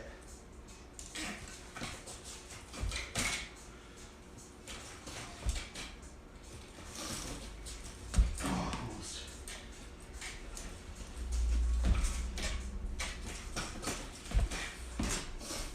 I just gotta find that angle. I feel like as long as you can get that angle, like it's kind of easy. But I get to really do one more than 3 scuffs though. But I know there's a combo. I forgot what the combo was, but I think it's like some sort of.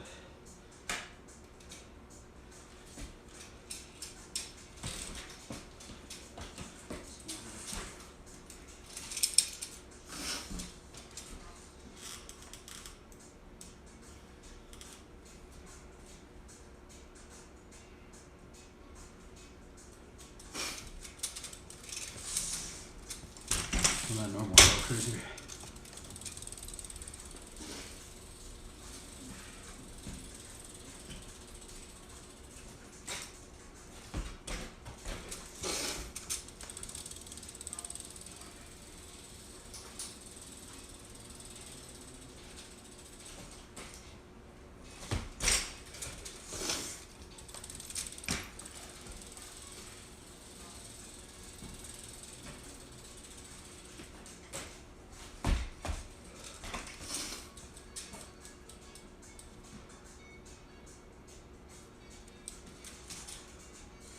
I want to learn this one too, the Carl Cruiser.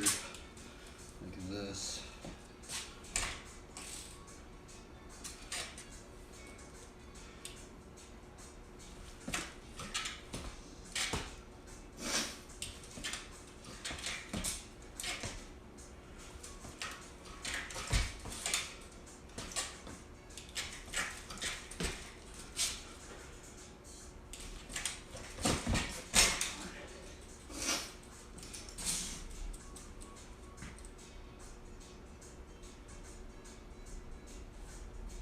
Tricks.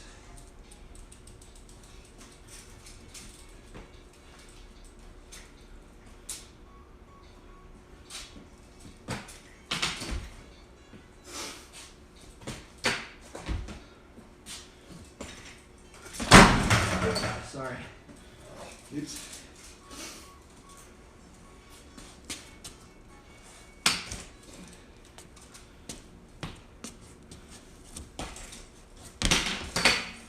You've been practicing this one? I think this is how they learn too.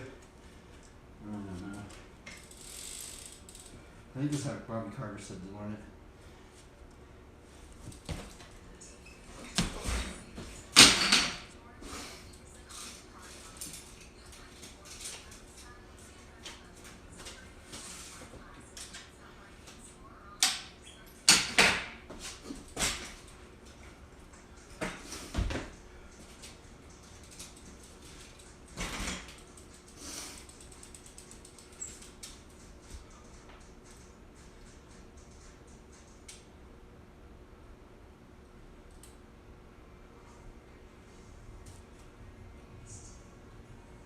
Yeah, bars backwards. Yeah, I'm wondering like, like, does that mean I should learn the Carl Cruiser with the bars backwards? Yeah.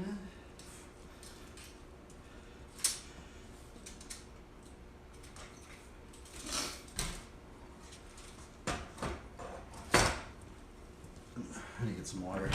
Back.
Dude, how crazy would it be if every Flatlander just started streaming?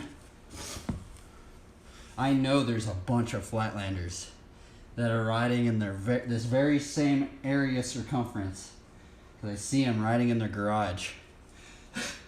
How crazy would they be if they just started streaming it, right? It'd be so interesting to see. I'd be like, hey, yo, how do you do that trick?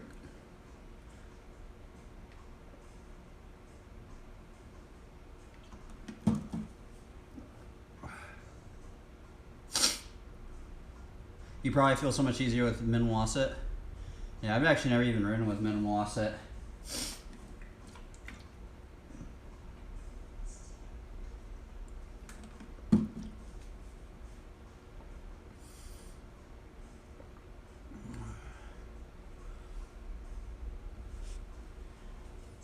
Let's see here.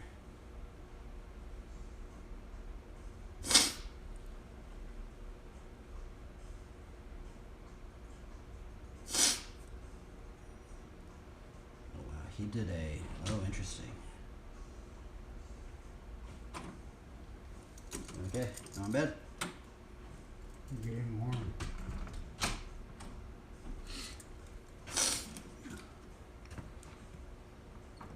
Well, all that on my two pallies, all that practice paid off. Really? Why? I'm flying better. Oh yeah. Well, now you could get the more of the what you would call it, mines. Yeah, but you still gotta find them. It'd be difficult to find.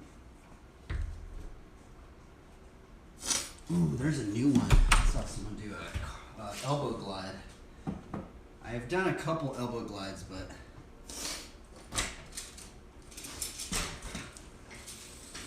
so he goes this.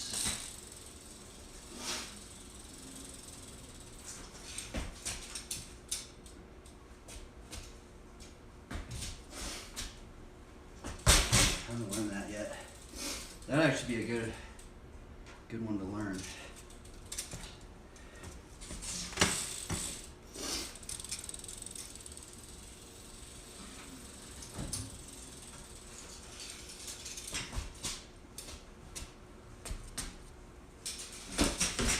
Yep, that's a good one because then I could go into a fire hydrant. Elbow glide. I guess that's a down lash to elbow glide. You can do down lash, elbow glide into fire hydrant. That would put a new trick into the hang 5.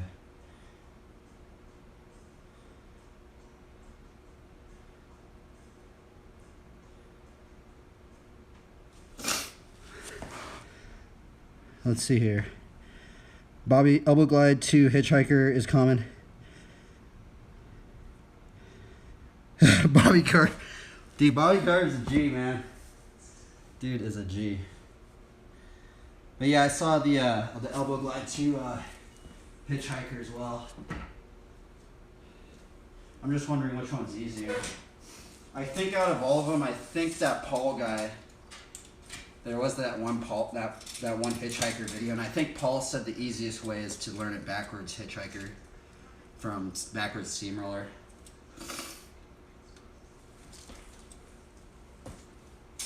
You gotta learn that first. You gotta learn the double-footed steamroller one-hander.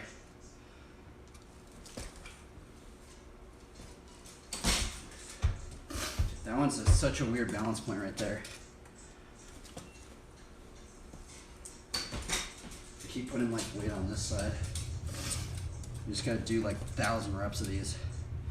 Probably like 7,000 reps of these to finally learn it. But you can walk into it, so that's a good thing.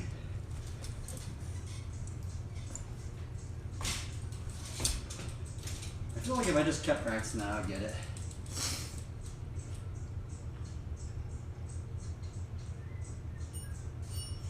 I'm gonna overcharge you.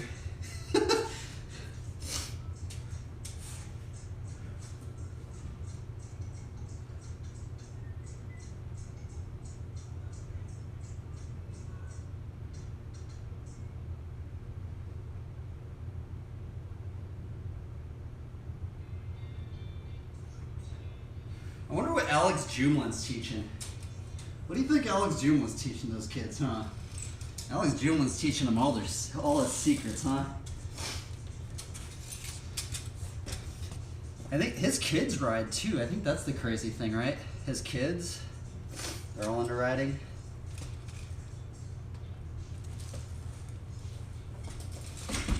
Dude, it's a really hard balance point, actually. Like, it looks easy when they do it, like even just the one-handed double foot steamroller, but it's actually a really weird balance point. Oh, I was gonna sit right there. See, I feel like if I just practice this like a lot, I would start learning it.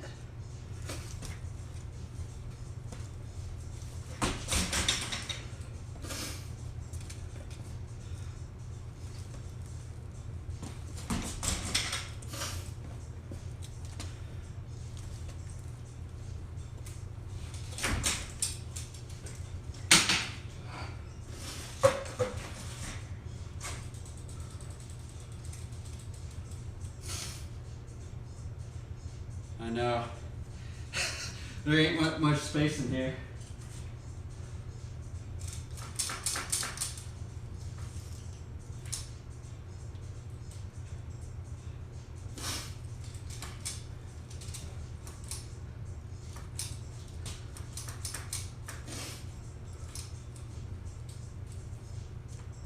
Yeah, if it's a straight line.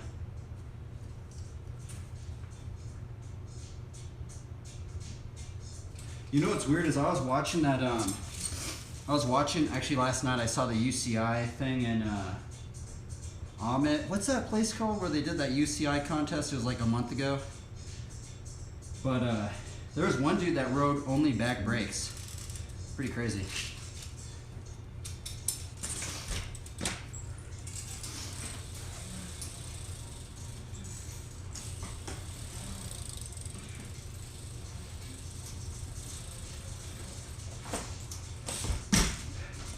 Let's see, we do the Alex Jumlin 900. Just kidding, I'm just doing one of these here.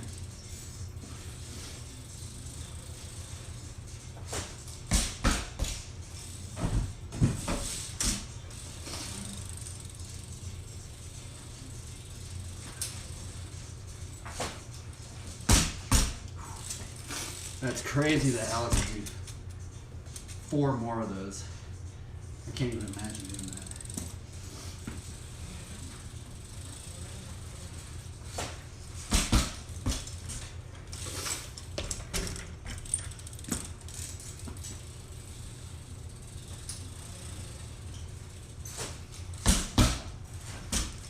Man, he had those on lock too. Cause I think I saw him in the practice and he was doing them a lot.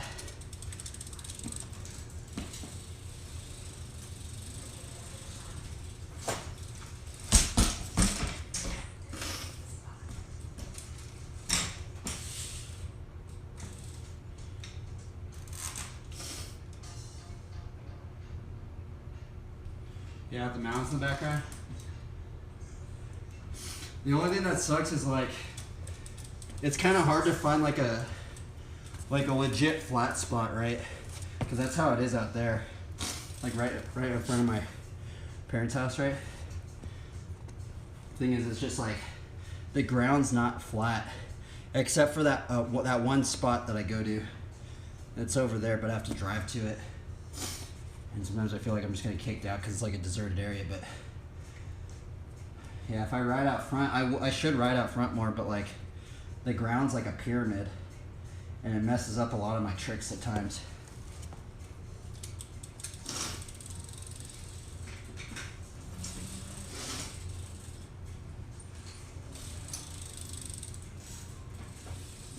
Yeah, I was trying to elbow glides.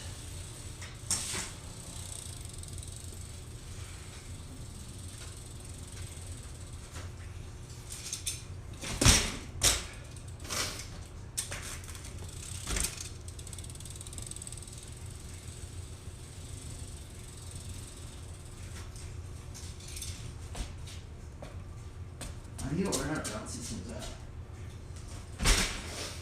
You can do elbow glide. Elbow glide.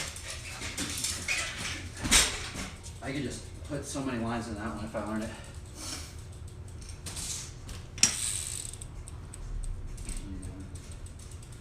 Just hopping into an elbow glide.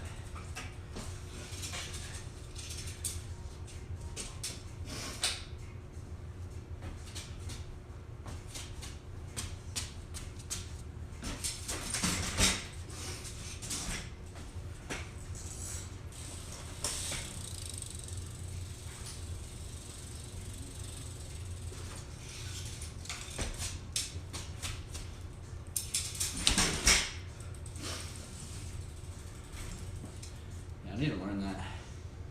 That would open up so many lines.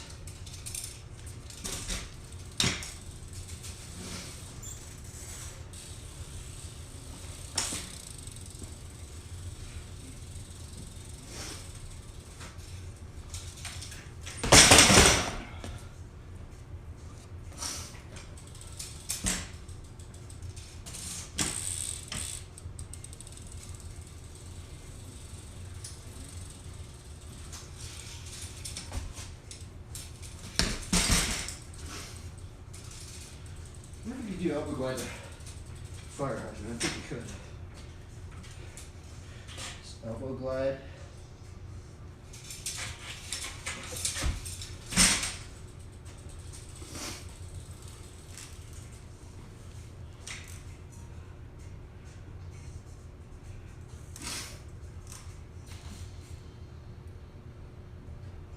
Oh yeah, I was also trying to learn freak speed.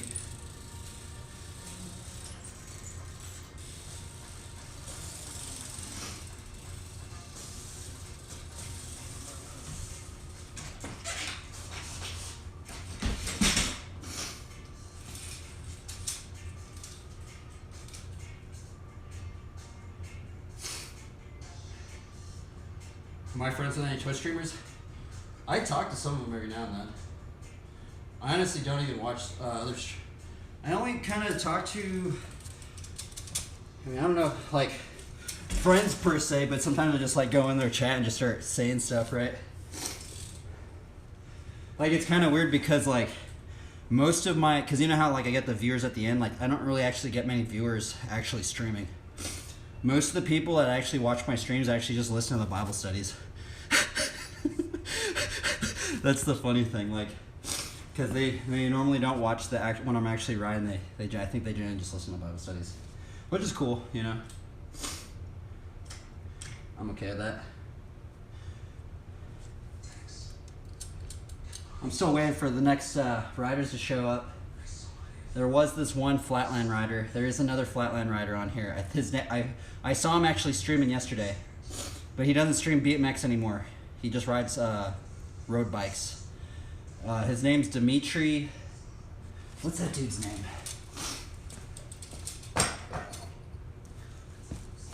Let's see if I can find a stream. We need association to grow, make the stream super low dopamine with all visual effects. I know, I need like all sorts of lights and stuff. Honestly, I lose a lot of followers because I do the Bible study thing. It's the whole I lose a lot of followers because of the Bible study thing. But let's see if I can find this Flatlander. He streams a lot, actually. Let's see here. Dimitri. He doesn't ride anymore, though. But he did do like a Flatland stream a while back. What is his name? Fudge, he was streaming yesterday. What is his name? I think it's Dimitri. Fudge, I don't know. Yeah, I don't know where it is. I'm gonna have to find him again once he starts streaming. That's the thing, is the search function on Twitch is not very good at all. Because like if you mistype their name or something, it just doesn't show up. This guy? Fudge. Wait, this guy?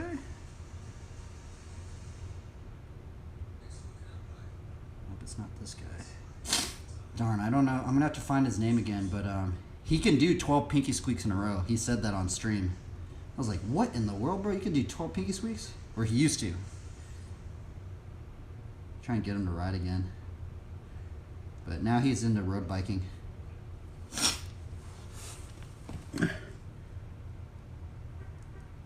Let's see. And instead of people worshiping a face in a rectangle, talking on some podcast, maybe they will be empowered to try their own in a athletic endeavor. Yeah. I'm honestly surprised that more people aren't in the fitness and health. Dude, this category that I'm in, the fitness and health, dude, it's like the smallest category. It's like, you know, it's like you could do like calisthenic stuff, like, but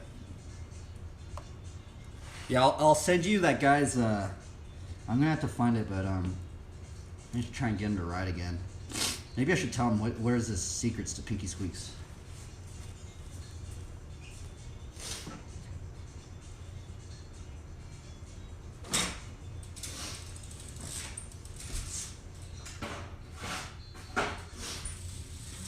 Speaking of Pinky Squeak fire whip things, let's see if I can be harder.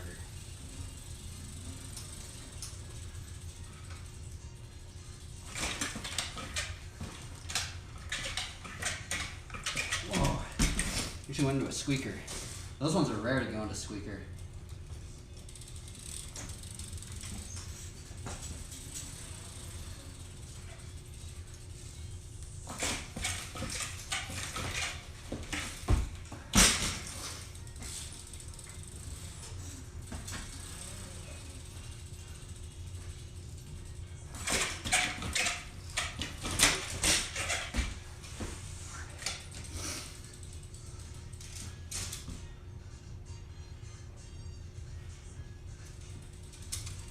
You should get front brakes and learn this trick, dude. I'm wondering what Terry would say about this trick. Cause like, it seems like not many people do this trick anymore. I mean, I guess maybe because like, but you think more people would do this trick, right? Because all you need is front brakes, right?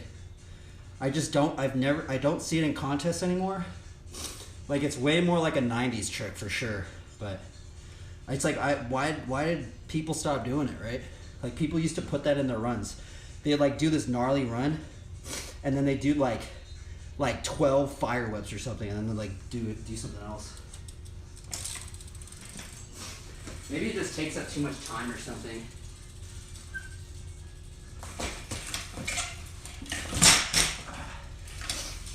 We're just inconsistent.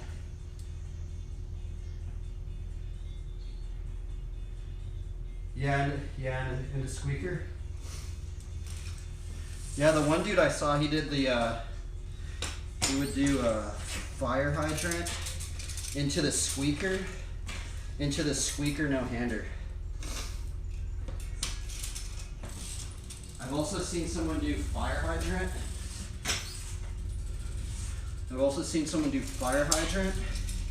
Into cyborg no-hander. That. Which that's a crazy trick.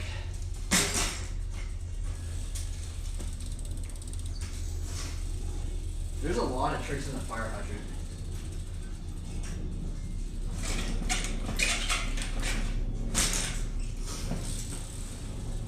Maybe they don't do it because it's really inconsistent.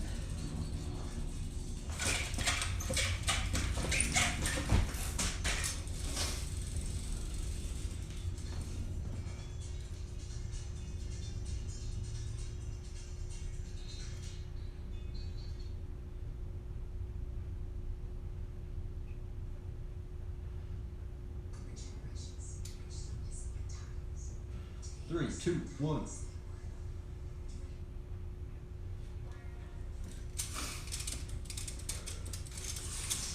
Once I get my front brake forks, I think it's going to make it easier because these brakes flex.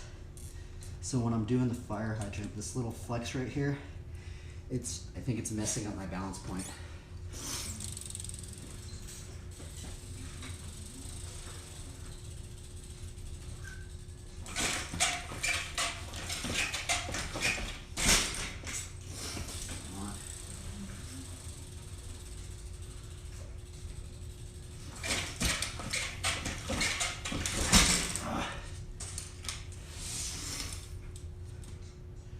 Trick's a workout.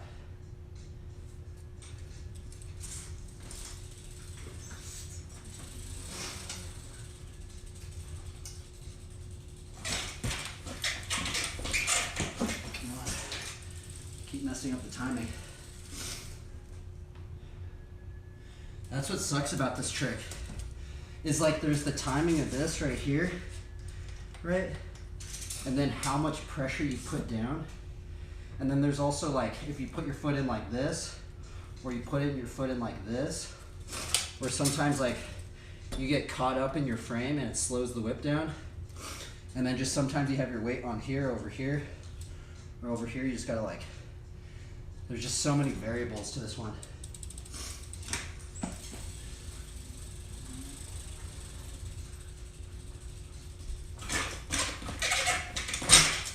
See, and I hacked it right there.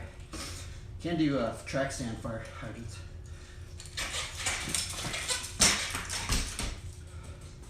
And then there's that one too. There's that variable of leaning too far forward. And then that happens. It just totally stops the whip.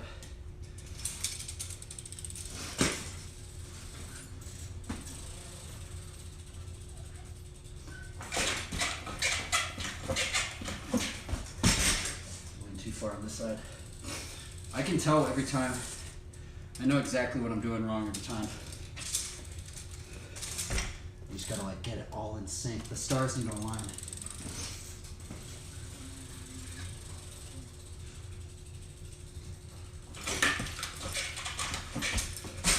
That's too far back.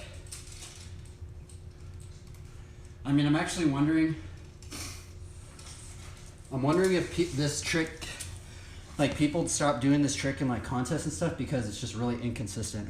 Because I feel like this trick right here is like super, super inconsistent. Or maybe I'm just doing it wrong or something. I think it's inconsistent because my bike, it's these flexing brake. I feel like once I get the new forks, I'm curious to see if it'll feel more solid. This brake lever too is really wobbly as well.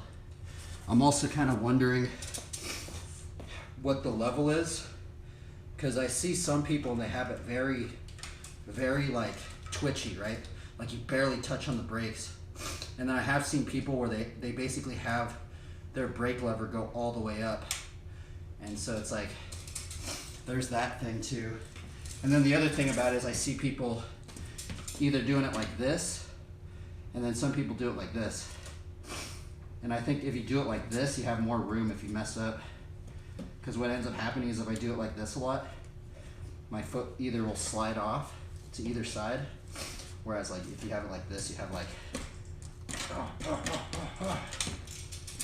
I've also seen people, they slow the whip down on their frame. So when they do it around, they actually like put their foot right here and they slow the whip down, you know, on purpose. Like it's really weird. And then some people don't do it all, any of that. They just do a bunch of them.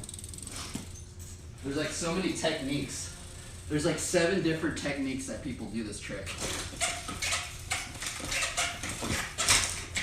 Yeah, that's like a triple.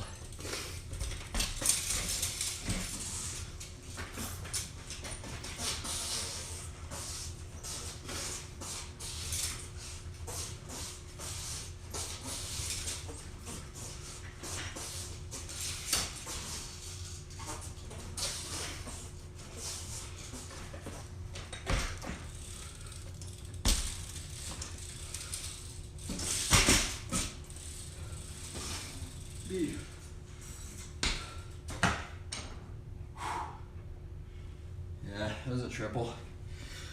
I can hardly do the quads. The quads are hard. But it's crazy because people do like 30 of them. And you like talk to one of those guys. But like the videos that you see people doing like a bunch of them, they're all like from like really, they're all like all really old videos. So it's kind of hard to try and like get in contact with these people being like, hey bro, how did you do this trick, man? You know, like, I'm wondering what Terry would say about this trick. I bet he used to do a lot of them or something. Bet he knows something about it. Something secret about this trick.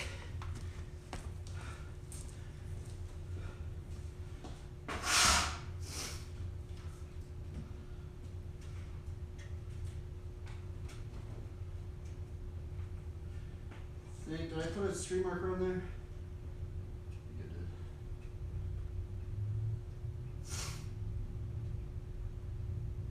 Street marker.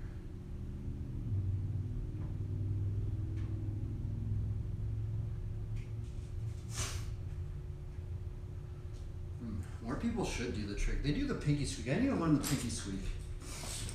I honestly thought the pinky squeak would be harder to learn because you have to go down and then back up. I thought the fire whip would actually is. I actually think the fire whip's actually easier to learn because all you have to do is one instead of boop, boop, boop. I can try pinky squeak. I've never really tried a pinky squeak.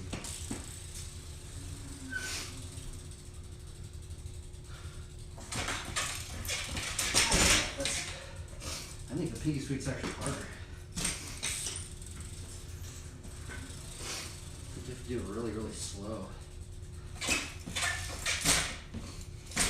don't know how to do that.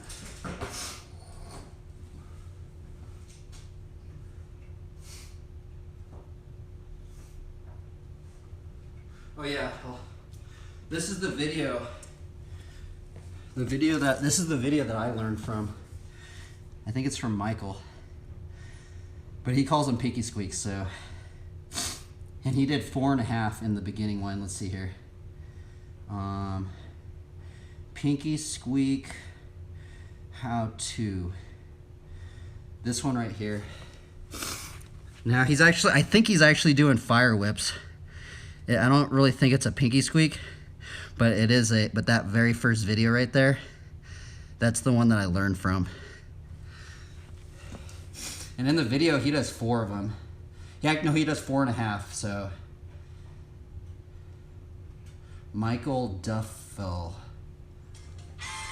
This guy. So this trick is a bit advanced, so Let's see. lots of tricks. He does them really slow, though. That's the weird thing, is he does them really, really slow.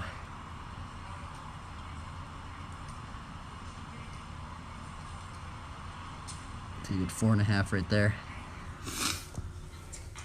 Maybe that's what I should do. I need to like slow it down. But the thing about it is like, I guess I do them a little different because like I jump into it, right? A lot of people start off like, a lot of people do it like, I think they started off like this. You know, they just started off like that. Actually, a lot of people just do it from a normal fire hydrant. But I think those are even harder if you do them like this.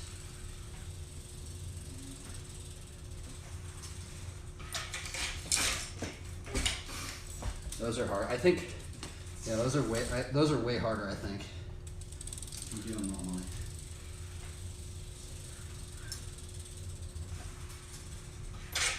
Because like I can't get it's hard to get the whip going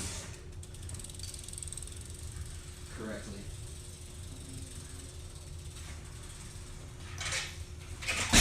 It's also harder to aim it. The reason why I didn't learn it that way either is because when I do it this way, I can make sure that I have enough room to do a bunch of them. Because when I do this one, when I spin into it, I always like end up like in the middle of the garage or something.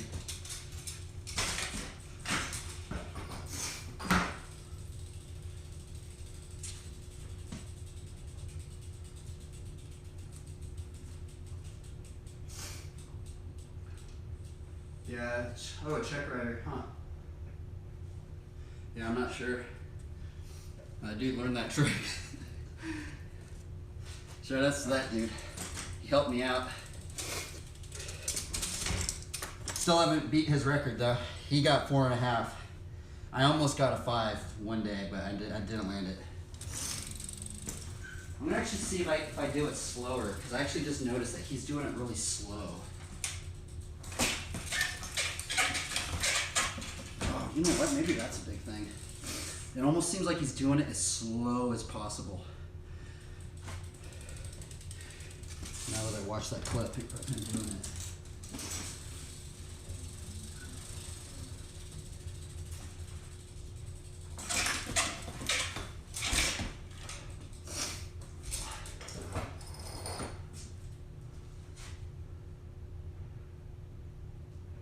I like fire whips.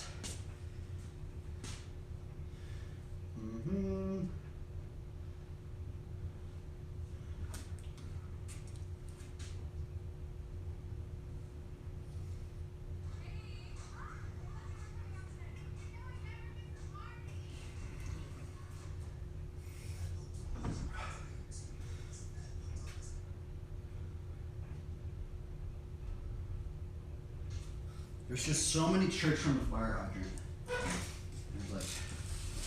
I feel like if there's one trick I'm glad I learned was the fire hydrant, because there's so many combos into the fire hydrant. There's even this one.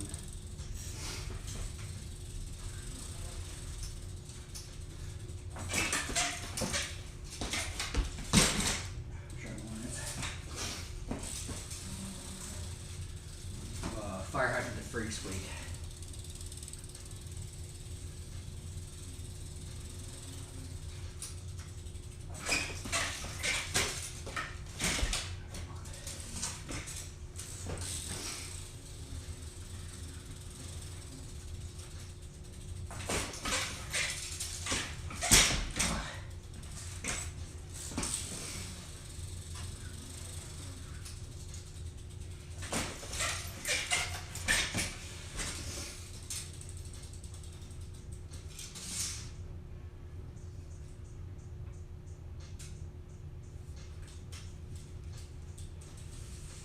I don't know if I should say my age. I have been riding for a really long time. I've been riding since I started out racing. I started out racing when I was like, so that's how I started riding, right? I started riding, well, I guess I started riding like everybody else like in their neighborhood, right? Started riding in the neighborhood, and then my friends' parents got us into racing, and I went to this race camp, right? This race camp thing. And then we got into racing, and then at the time it was like the brakeless revolution thing, right? And what was weird is like the people at the race camp would always like hark on everybody for you have to ride brakes, right? And so ever since then, like if you see a lot of my clips, I think literally like I only have like 1 or 2 clips that I was ever brakeless. So, and that's just from, I guess, just from the racing days, because I don't know if they allow that still, but I'm pretty sure it's still like that. Like you have to race with brakes. Like there's like no ifs, and, or buts. You have to race with brakes because it's just too much of a hazard. So, and then I started that, and then I got into like, you know, like riding park and stuff and street.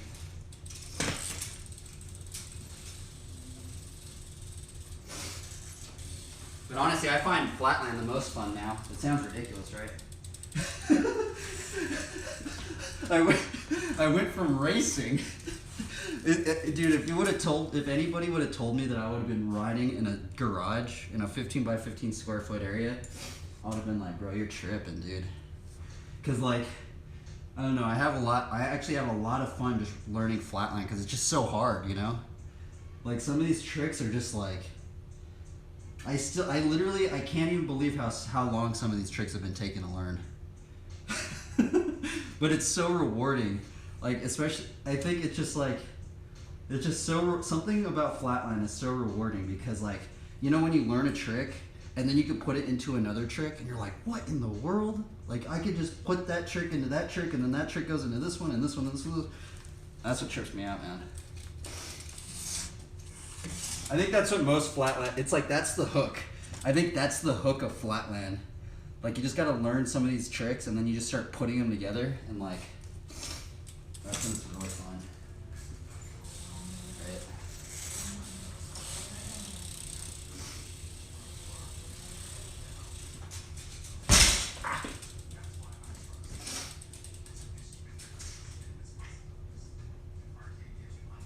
More trendy. Honestly, brakes have saved my life. I've almost gotten hit by some cars because if I didn't have brakes, I probably would have gotten hit by some cars, like riding street. But I don't know. I guess I don't know, because all you have to do if you're brakeless is you just put your foot down and you just stop, right? But I don't know. I'd like to think that brakes have somehow saved my life. 'Cause there have been times where I almost got hit by a car, like I was like riding and I didn't have brakes, and I'm like, I would have ran right into it.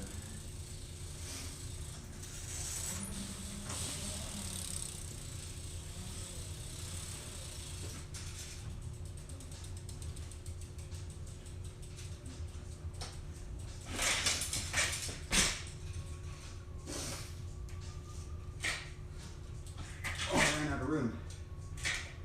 Ran out of room. We're all sketched out.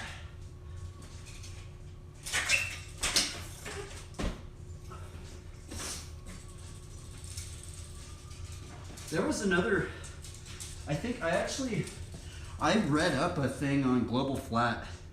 There's a post on Global Flat I read up, and they were like saying something about brakes and like something about learning tricks on brakes, right?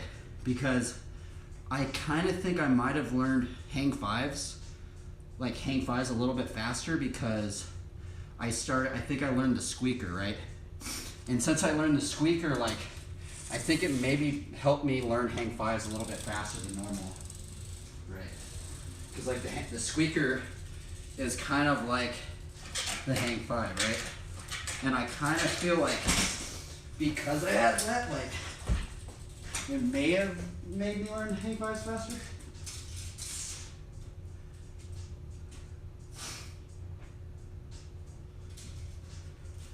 That was God on the brake lever. Maybe. I mean, the other thing is I probably wouldn't be riding flatline because I have like an ACL injury. I'm wearing one of those braces, right? So I did a 180 over spine. They say I tore my ACL, right? And some doctors said that like I had a couple strands left, right, in my ACL, and they're like, oh well, you should get full on ACL replacement, right? And they're gonna be like, dude, you're gonna be out for 9 months. They had the surgery scheduled, and I was like, what in the world, bro? I was tripping out. And then like I talked to some other doctors, and they're like, oh well, you should maybe try physical therapy, rehab, and all this stuff. And then after that, I started learning flatland. So I feel like if it wasn't for this injury, I literally think if it wasn't for this injury, I would have never gotten to flatland. Like, I mean, I guess I was already getting kind of into it because of Long Beach, right? Because I was doing like the foot jam tail whip to decades and stuff. But yeah, I have not yet posted a clip on Instagram since I had this injury, so that's just crazy. But I'm wearing one of those really gnarly braces, like those gnarly braces.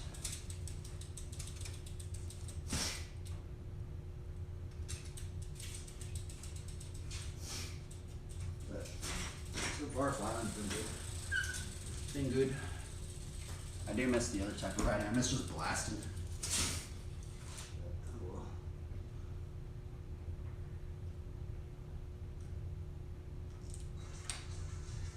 Three, two, one.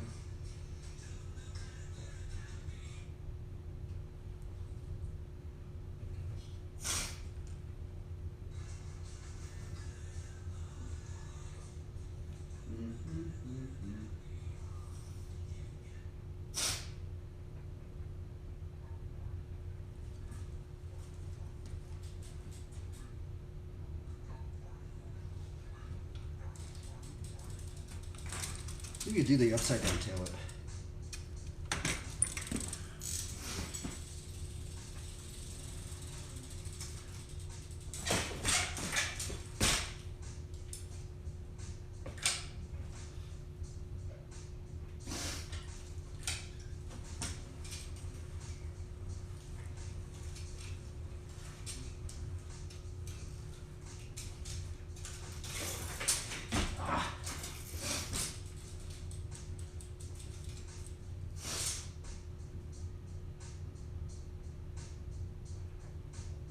You're paranoid your ACL might be bad.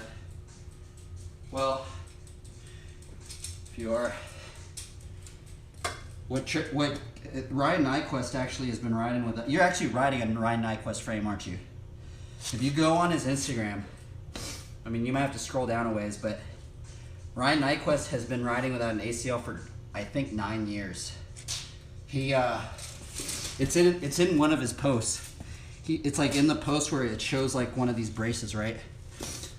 He says he tore his ACL. He got his ACL replaced. He got the surgery.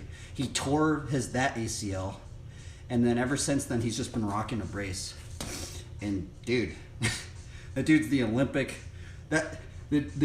coach for America for BMX has been riding without an ACL for 9 years. That's ridiculous, huh? Holy moly.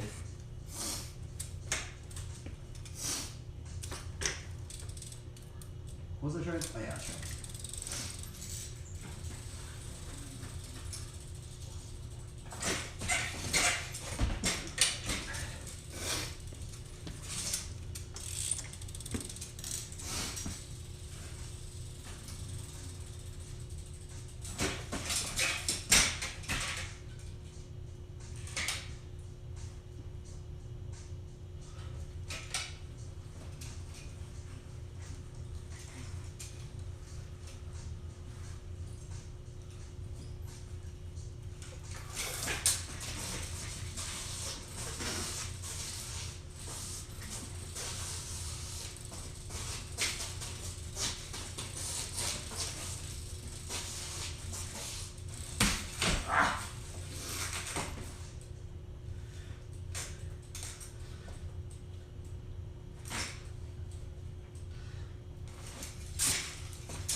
Fun.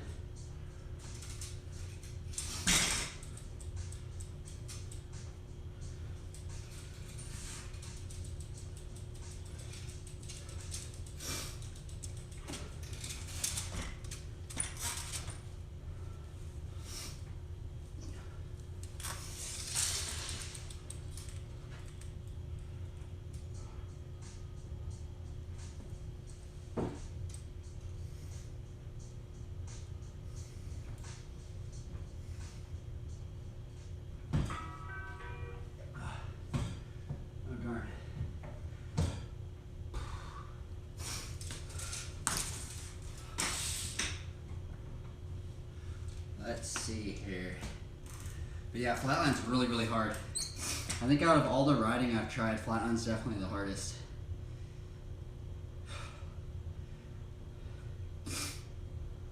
It just takes so long. It's just a test of endurance. It's just a test of patience. Like patience and endurance. It's like a long distance runner.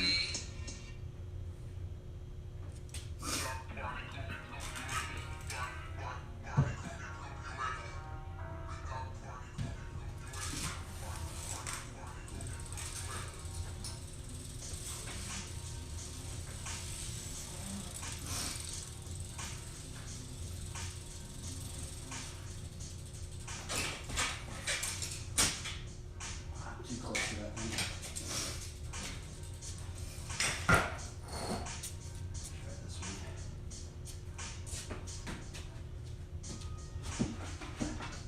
There are some of these ones that I've been trying.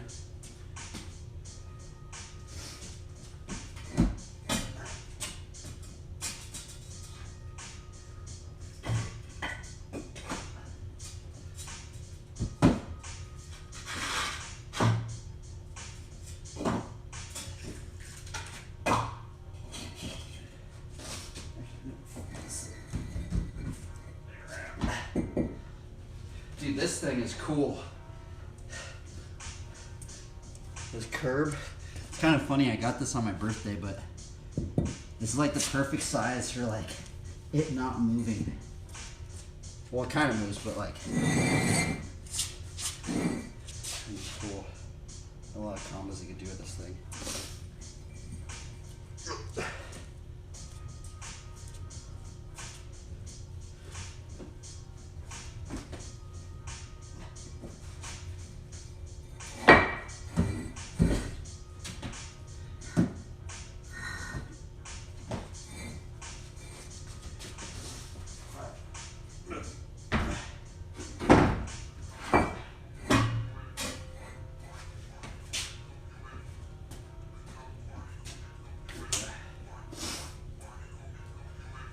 combos I kind of want to do up in here. There is a fakey double Abubakon this I want to do.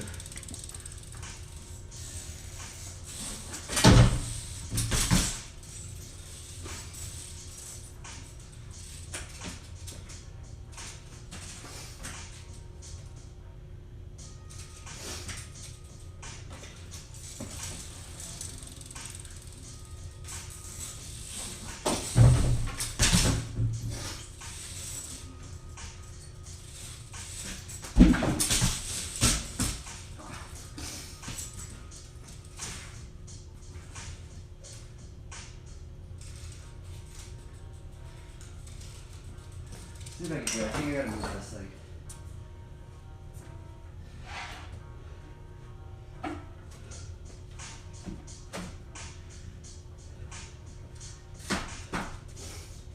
Bubaka, go around Bubaka. Here's a combo I wanted to do.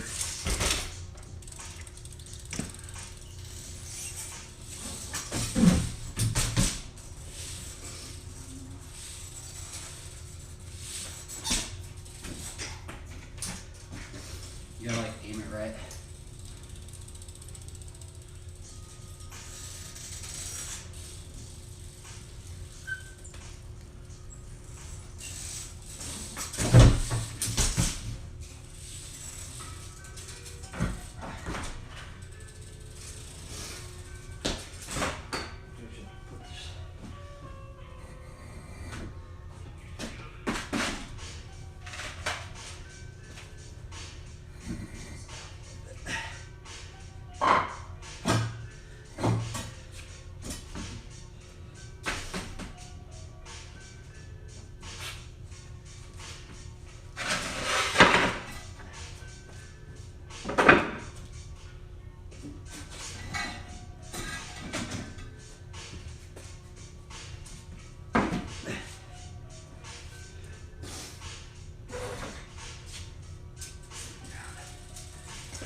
Hard to get it. Hard to aim for it. So it's doable. I did it before.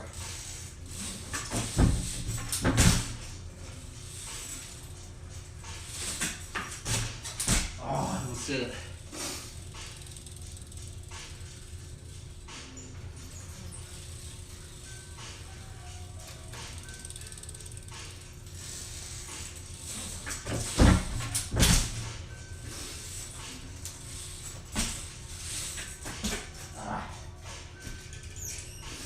It's actually really hard.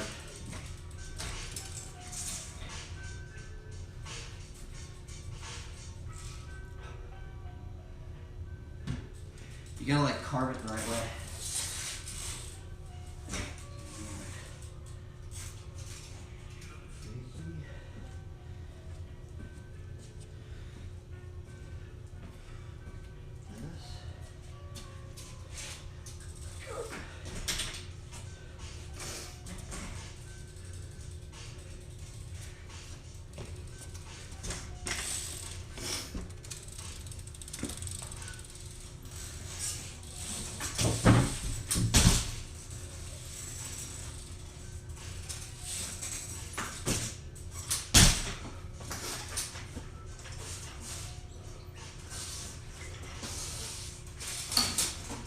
Oh, that was so close.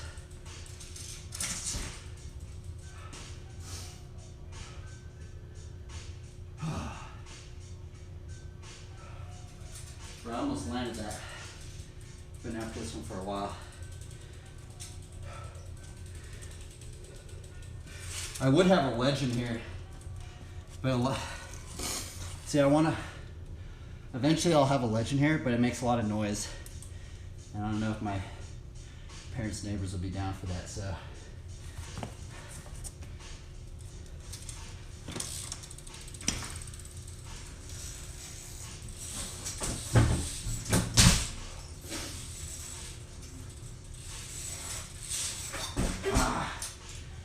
hard to get the second one. You gotta cut it like exactly right. Otherwise it doesn't work.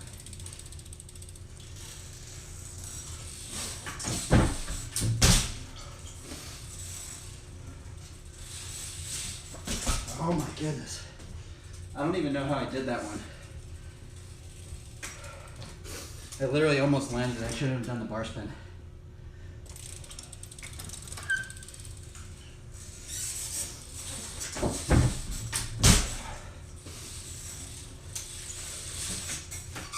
Ah, fudge.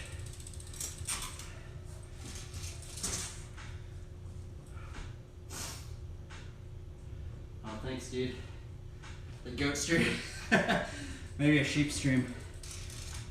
I like sheep more. Sheep. Bah. Yeah.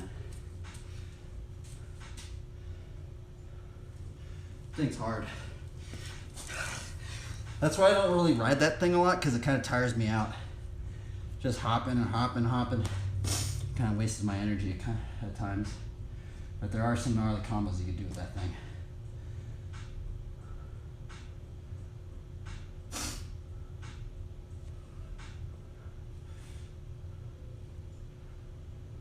I don't really ride the quarter pipe either. The quarter pipe's kind of hard to ride in here. But there are some stuff you could do on it. It's just hard to ride in here. Let's see this thing like.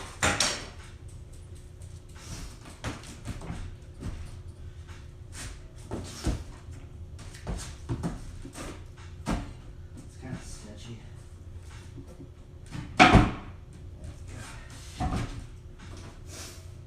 It is doable.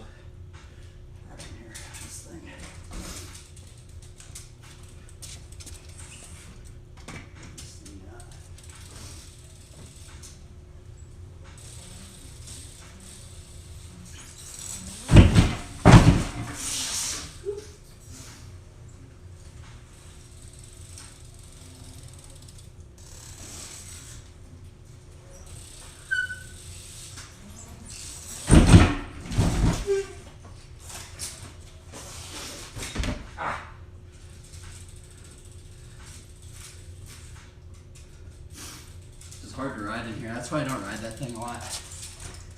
But here's some stuff to do.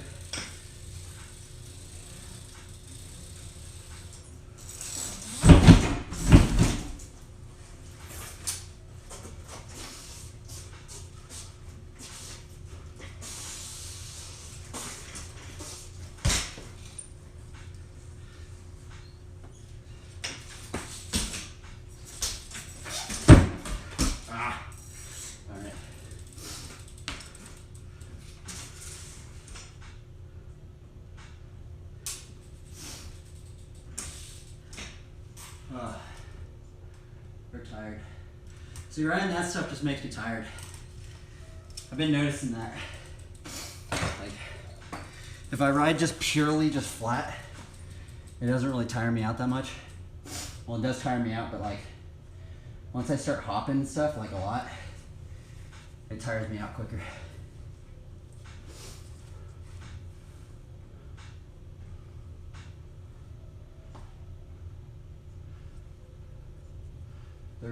There is a combo with that thing too. I'll show you. This thing right here. Use this thing.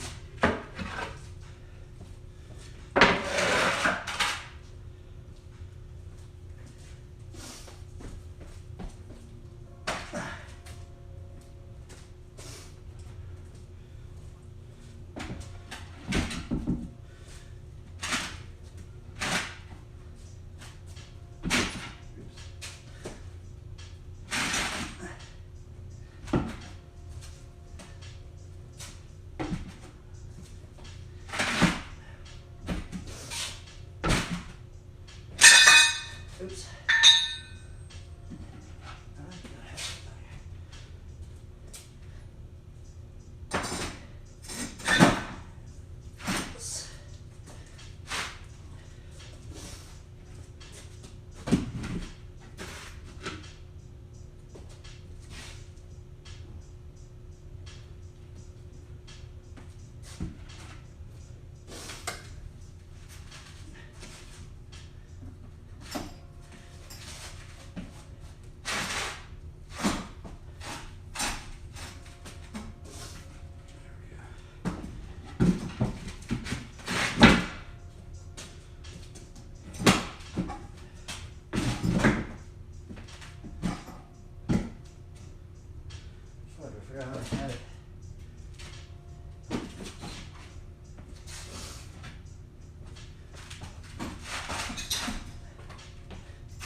this combo.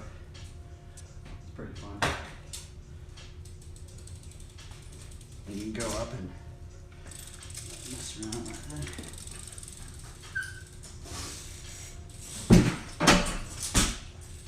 So like, I was actually, I'll show you the whole thing.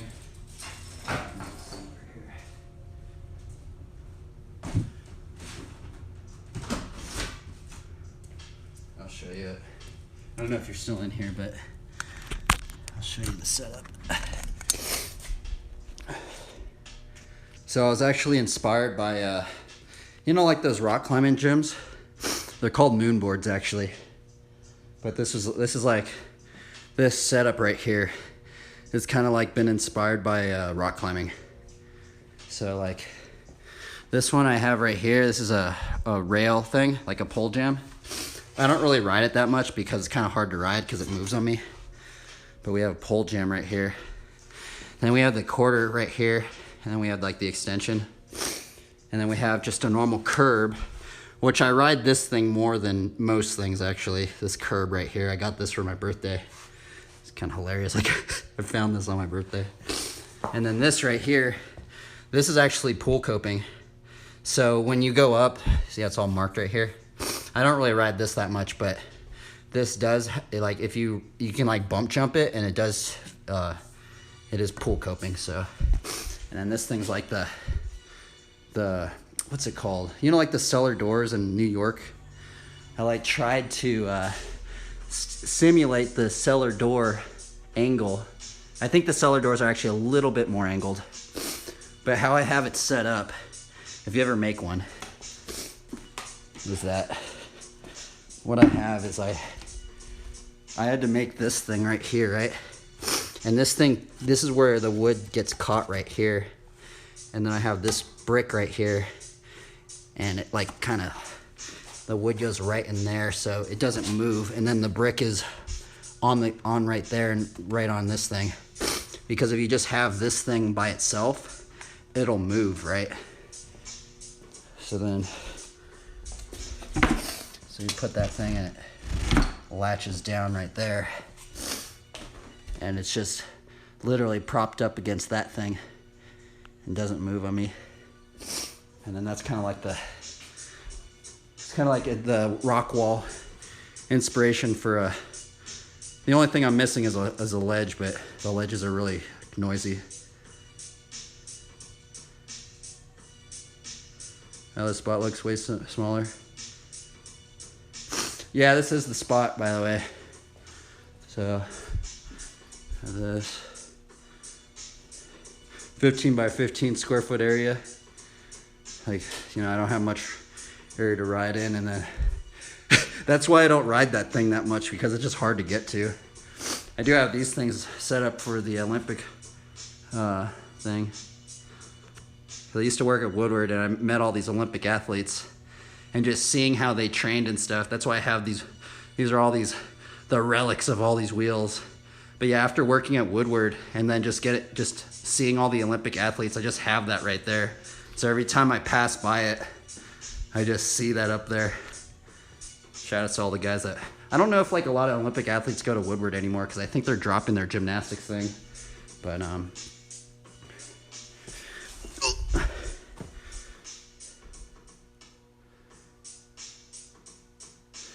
yeah, I used to have a smaller one before I cracked it in half. Let's plug this thing in.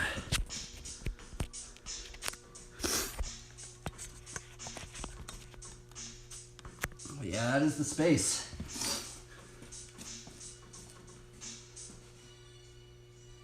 And honestly, like, I feel like more people should ride flat, because like, there's this one dude, I forgot his name, but like, he's riding in this really small area. Like this, like, even smaller than this. He's riding probably half the size of this room. Probably actually 1/4 of the size of this area. And he's doing these gnarly lines, bro. Like, just just crazy, like, scuff lines, you know? And that's like the power, I think, and that's what I've been trying to promote, you know? Because, like, I've met people and they're like, dude, I don't have a skate park. Like, I don't have a street spot and all this stuff, right? And I'm just like, bro, I wish I was riding flat at the time, but like, you know, now that I know that you can basically learn flatland in so many areas, like, I full on think like bike companies should be promoting that, you know? If they just like promoted flatland to be like, you can learn this basically anywhere. You don't need a skate park. You don't need a street spot. You don't need dirt jumps. You don't need it. You can learn this in a little area. Right? So, and more bike companies would just promote that, man. There's like, imagine all the kids. I bet there's so many kids out in the like everywhere right now. They don't have a skate park. They don't have any of that stuff, but they have a little area they could find. They can learn flatland.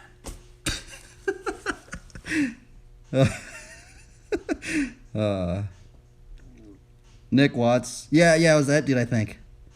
When his earlier videos of Nick Watts, he would be like, I think it was that dude. And he has like some early videos and like he's riding like in his little living room, or I think he's even riding in his kitchen in one of them or something. I'm like, what in the world? We need to make BMX inclusive in America. More female riders, more younger riders. Yeah. Well, that's the other thing that I've actually noticed with a lot of the BMX riders that I know. For some reason, they think that flatland's kind of like this older thing, right? But that's the other thing. But I don't know. But I think that's just a testament too. Like, I think sometimes like people might think that's like lame, right? That these older guys are like ride. I think that's freaking awesome though, because I'm like, bro, when I'm older, I want to ride, right? Like if they're still riding, like, and then the other thing is I feel like they think that some of these older guys that are doing some of these tricks that these tricks are just easy, right? Bro, some of these tricks that these older dudes are doing, they're like harder than it. They take more time to learn than most tricks that I've even tried to learn. That's the thing. That's the funny thing.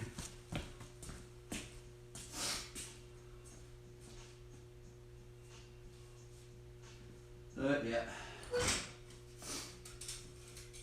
And then my first flatland trick was the trick. This is actually my first flatland trick I learned when I got back. Besides the decade. The decade was the very first trick I learned, but just this is why I run the seat like this. Is because I learned this one. You know? Tracks here. And I just do this. And then I saw Chris Bohm.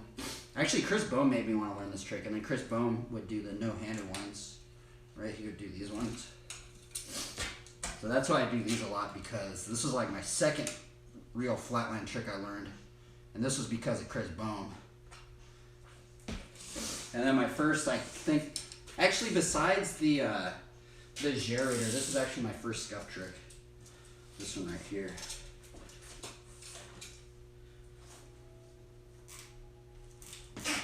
I haven't even done it in a long time. Oh wow.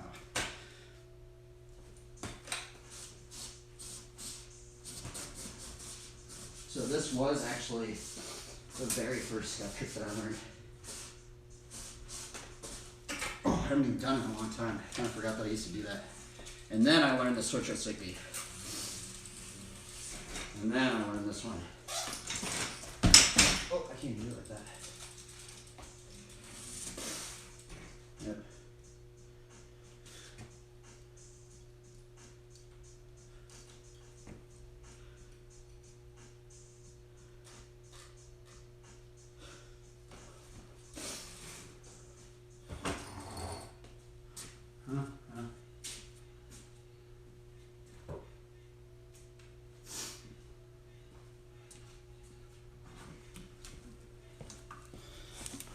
I'm kind of glad that like I don't really have a lot of followers though, because I feel like I could be more real. Because I'm pretty sure I'd be a lot more embarrassed at the Bible studies if I had a bunch of followers, right? So.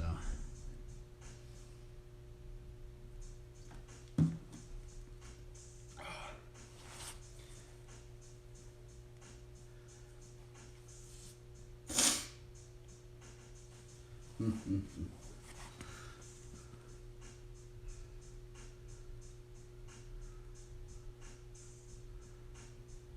I think, but it's gonna be crazy. Actually, there was this dude that came up on the stream. There was this dude that came on the stream, and we were talking about technology, right? I think we were talking about technology in the Bible or something like that. But it was crazy because he brought up something about like technology, like in 5 to 10 years, right? And the crazy thing is to think about. I think maybe in 10 years, he said even quicker than 10 years. But it's gonna be crazy if internet. Like, imagine if everybody just has high-speed internet, right? Everybody on in the face of the planet, right? Like, that would be so crazy, huh? Just to think about that. And just think about, like, imagine being able to just stream anywhere. That'd be insane.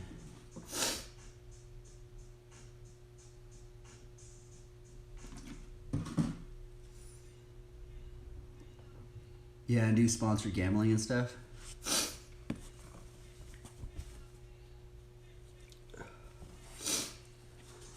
Yeah, I'm kind of wondering though, like I wonder how much, like, there is a real element to streaming though. That I think that's that I like about it. There's something more real about it, right? Because you get to just see people just fail. That's why I did that Bible study today on that thing, because like streaming's awkward. Like streaming really is awkward. Like, but I mean, I'm kind of used to it now, but like it's still awkward for me. I'm like, what in the world? Like, because like, especially going from like Instagram to streaming, those are like two like those are like way different, because like Instagram's just highlights, right? It's just like the best of the best. All you did, you know, just what you landed, and then like streaming's just like everything, right? But the crazy thing about streaming is you just make so much content so fast, man. Like, because I would want to make like YouTube videos and stuff, but I am not good at editing. That editing stuff just takes way too long for me.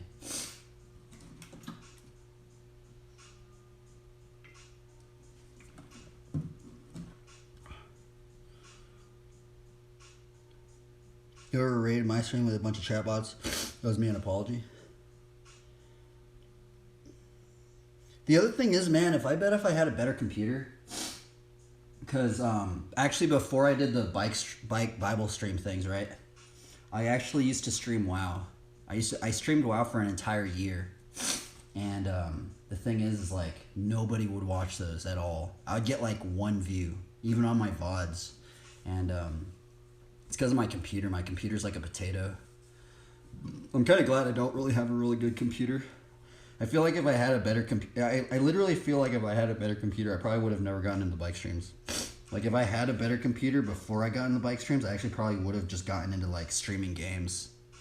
But now I'm kind of like, you know what, I'm kind of glad I had a bad computer, because then I got into that.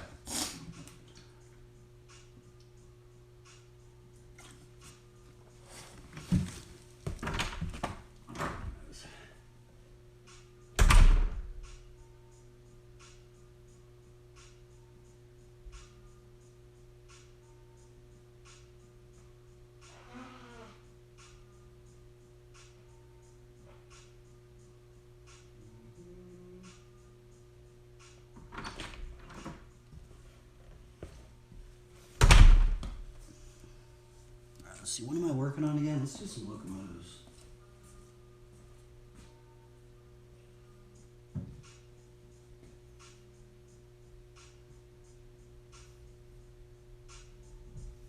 Man, those freaking Abublicas got me tired.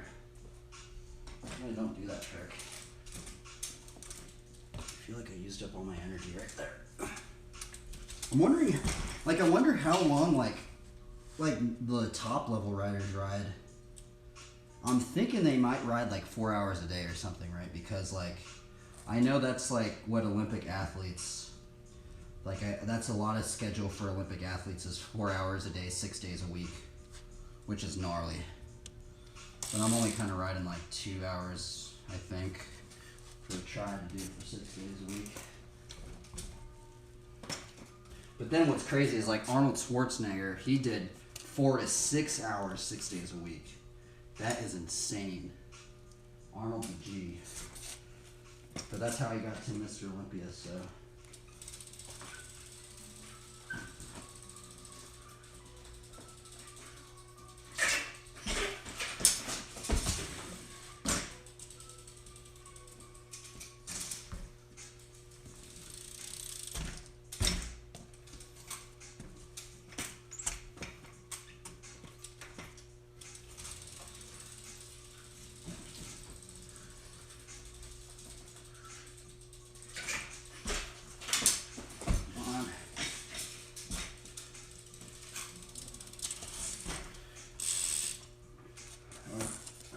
earlier.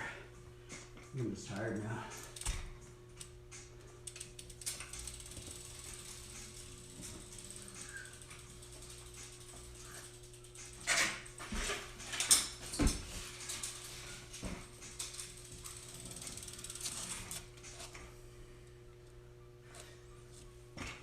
What am I doing wrong? I'm just messing up the scuff.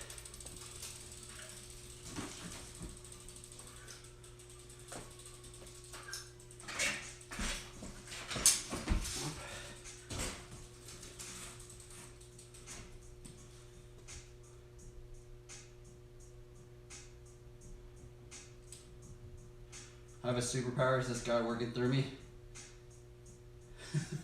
Maybe. But just like today, like that's just like the Bible study I did today, like God sometimes works in our weaknesses, right? His power is made perfect in weakness, and that's the weird thing to think about, right?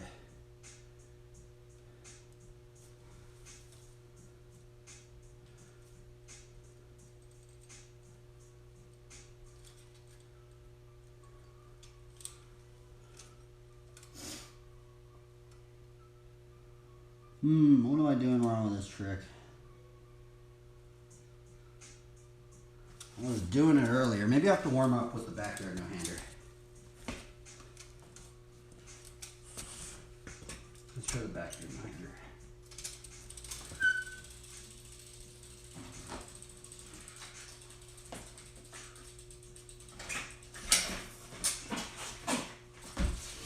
Messed up one scuff.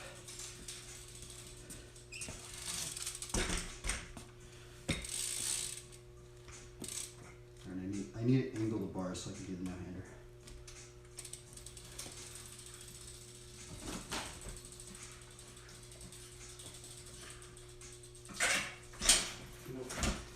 Oh my goodness. I feel like this trick has diminishing returns, right? Because I was doing this trick in the very beginning and I was kind of doing it. And like now I can't even do it. Like it's weird. Like you think I'd be better at it because I practiced it earlier, right? But I just feel like I'm just worse at it. This is what's so weird about this trick. I just feel like I'm worse at it now.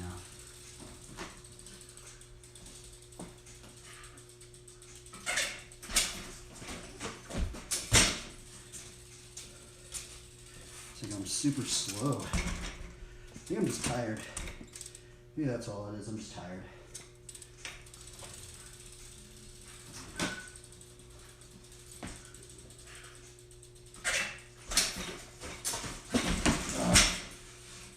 This trick is so weird, man. Oh my goodness. It's just so frustrating.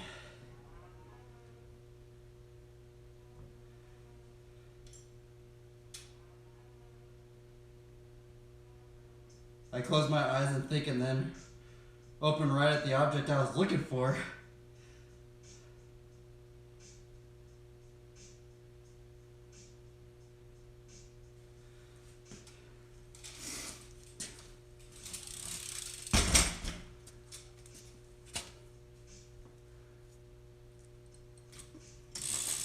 I'm wondering, dude, it's crazy to think that there's some riders riding right as we speak.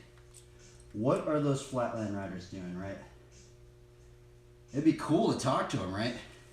Because that's the other thing, right? Because I like riding at the skate park, right? I love the skate park scene. You know, when you're at the skate park, there's like camaraderie, people are pumping you up. But then that was what I found strange in flatland, right? Because sometimes, well, I guess because of the state I'm in, right? There's not many flatland riders. So it's just very like, sometimes it's just awkward riding, like just kind of like isolated sometimes. But I honestly think like if people just started streaming it, more people would probably maybe get into it. But I still do ride flatland at the skate park and stuff. It's just harder for me to get clips and stuff, and like sometimes the ground's not actually level. And then it's all bumpy and misleveled. Okay, I really did try and get this trick. I have landed this trick. I landed this trick one time. Or three times actually, but one good one. Right here, roll it, roll it.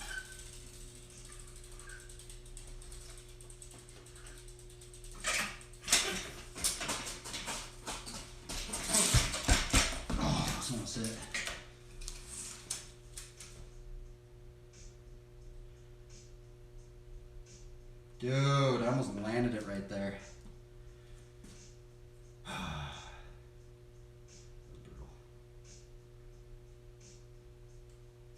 We need to put over by Bezos. They're rated by a Monorath. A Monoranth. That chick's gnarly.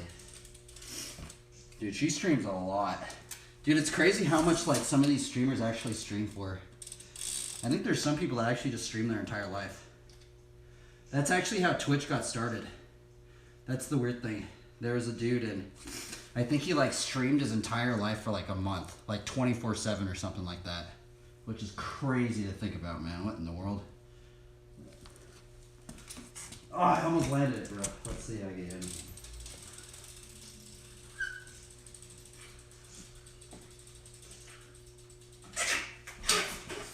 Nope. Too slow. That front part, I have to be quick.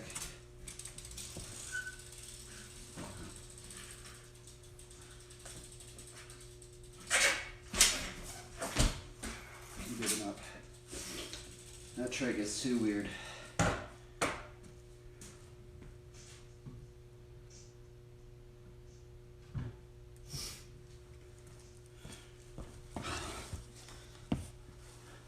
I'm wondering if there's anybody else working on this trick at this very same time as me.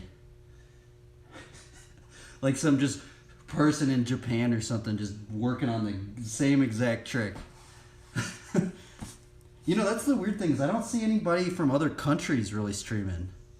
Like, I guess I don't really know. But I've never really seen like a Japanese streamer, right? Like a Japanese, I wonder if they have Twitch over there, right? I wonder if they even have Twitch over there.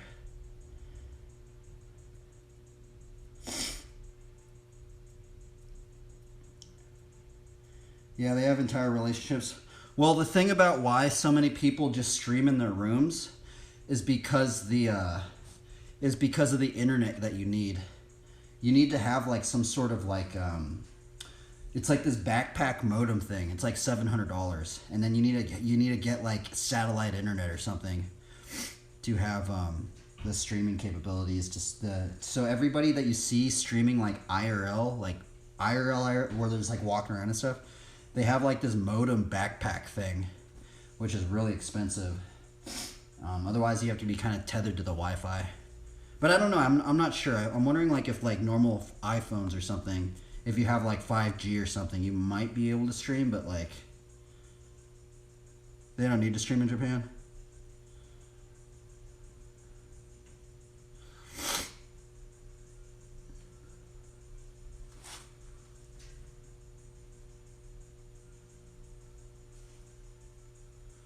But yeah, the other strange thing is like AI and shit. Sorry for cursing. Actually, that was the first time I cursed in a while. AI, bro. AI is screwing everything up, man. Especially with the art scene, bro. Because I'm friends with a lot of artists and stuff, right? Some of them actually even work in this company, Wizards of the Coast. Dude, they're tripping out, bro. There's a bunch of people that are like in the production industry for like movies and stuff, right? And they're saying like a bunch of people are losing their jobs because of AI. Like all this crazy stuff is happening because of AI. But one thing I'm actually noticing is a lot of artists are starting to stream now, right? Because if you stream, right? Because a lot of artists now, they're like, oh my God, what, like, because what's happening right now is that AI is getting so advanced that people, like normal people anyway, normal people can't tell what's been made by a computer and what's been made by a person, right? Dude, oh my goodness, this has been tripping me out too.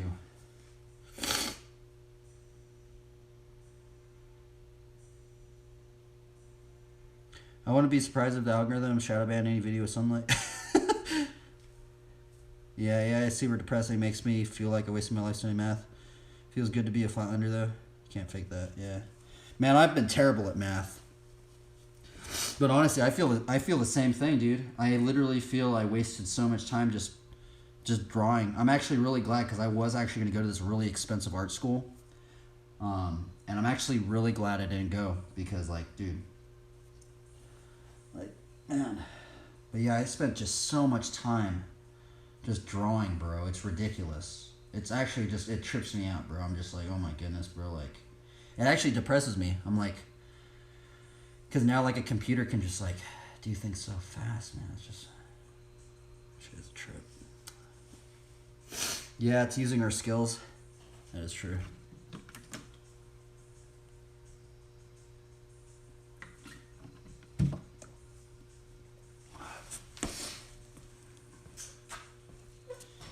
Yeah, I like flat, man.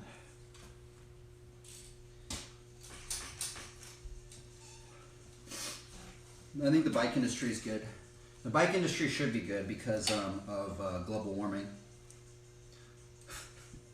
You know, the funny thing is when I was in when I was living in Long Beach, right?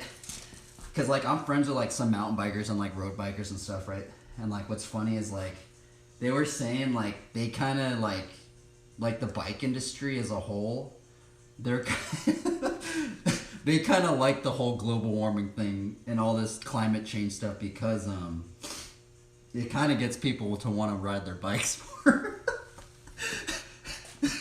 And I'm all for that, man. So, and it's also kind of mentioned biblically too. Well, let's see here. It's like writing, if it's writing a poem, it's probably got every text input from all our notepads because that type of data is brought. Dude, you're actually right, bro. I never thought about it that way. And AI is maybe just the collective unconsciousness, so maybe we shouldn't feel so insecure we created it. Yeah. That's weird. I never thought about it that way. Huh. That's strange. What if we're just AI or something? That'd be crazy, huh?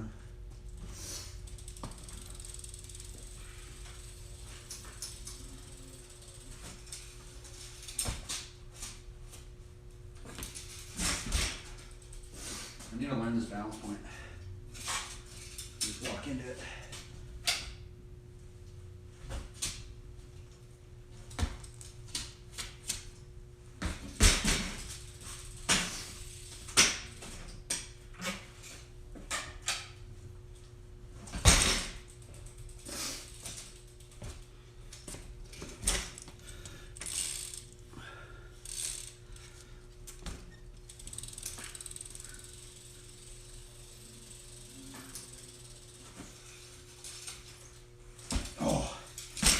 I saw one dude and he's going in a circle.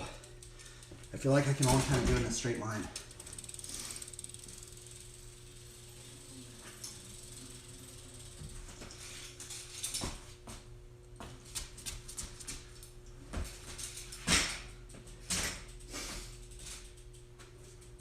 That'd be good for the combo extender.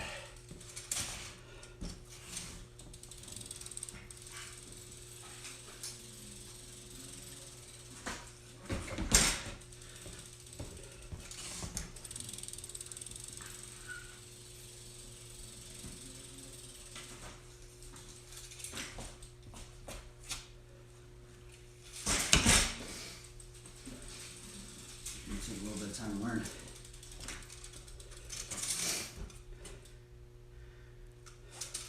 My stream in? I think my stream might have stopped.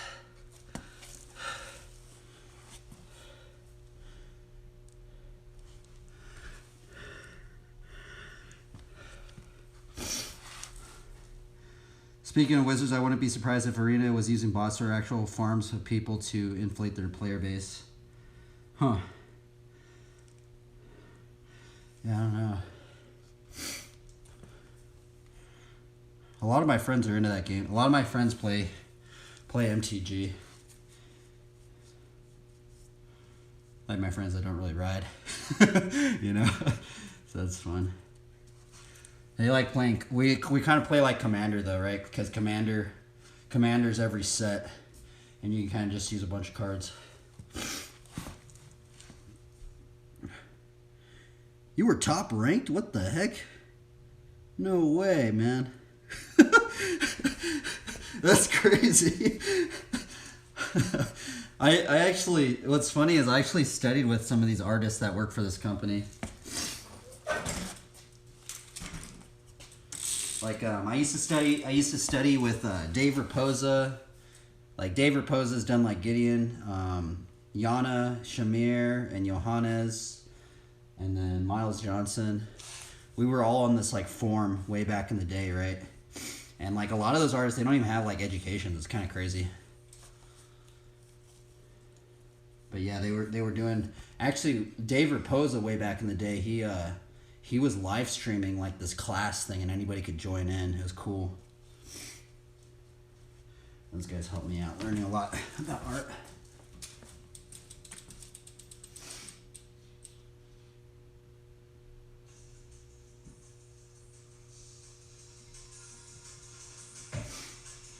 Is that gonna work? Let's do some free squeeze.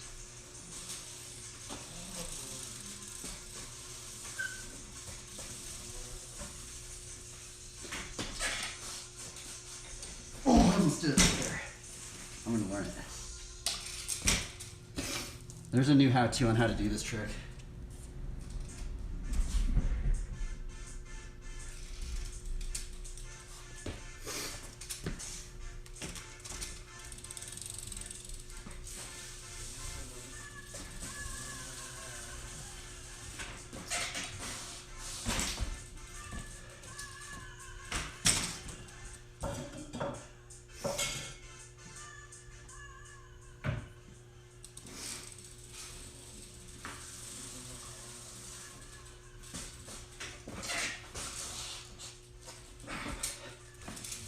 You just take my hands off.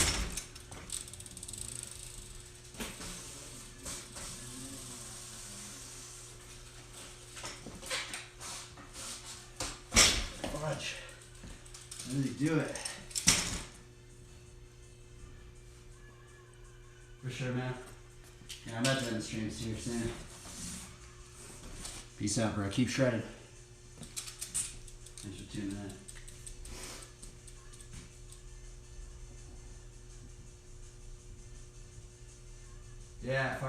Fire up the squeaker. Yeah, that's actually hard to do. I don't get those very often. I honestly do them on accident.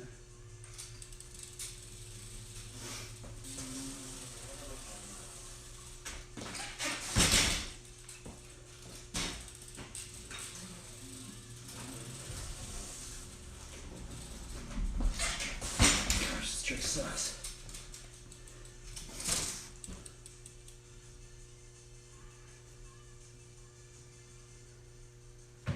How do you do this trick, Dave? Yeah. Ran into the wall.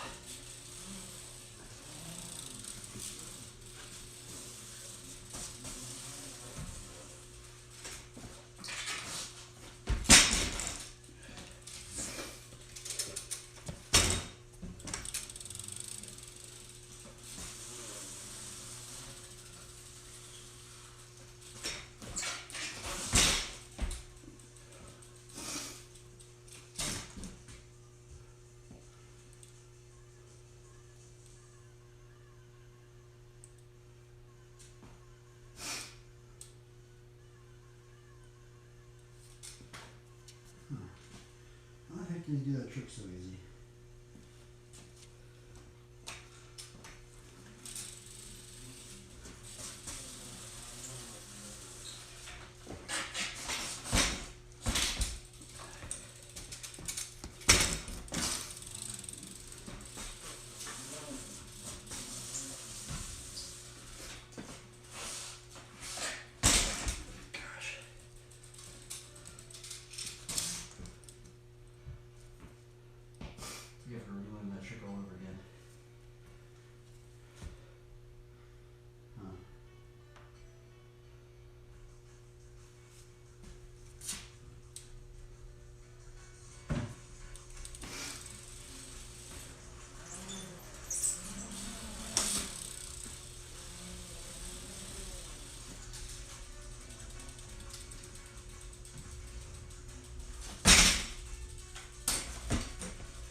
pressing this thing. That's what I need to do.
Let's see, almost landed it.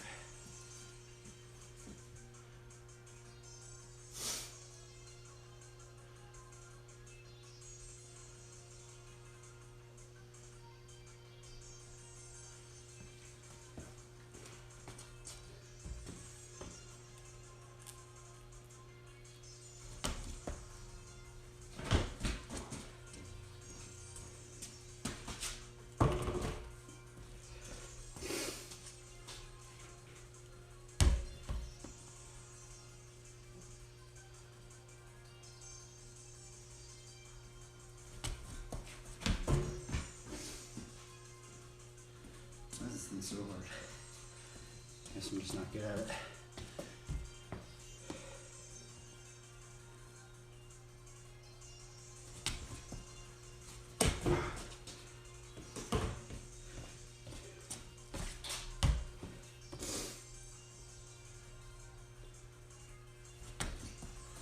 Oh my goodness, bro. I just want to get one more good one.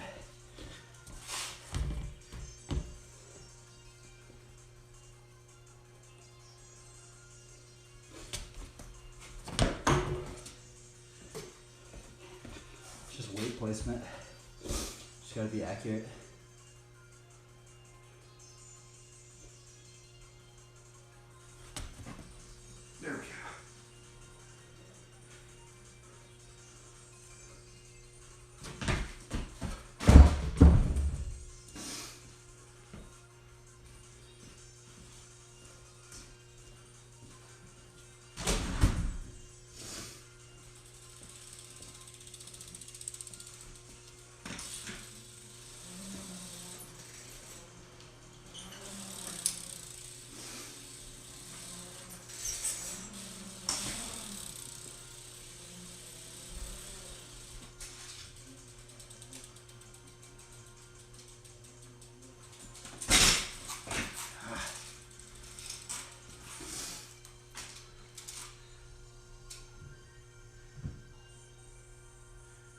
kind of helps.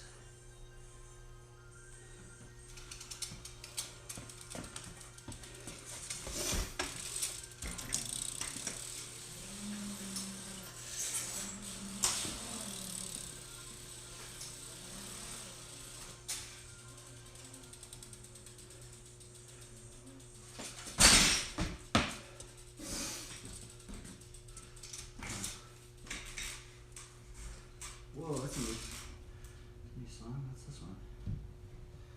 Is this copyright?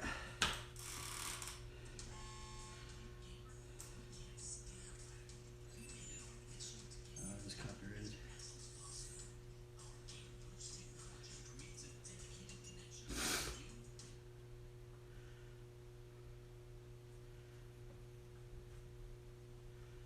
Do do do do do.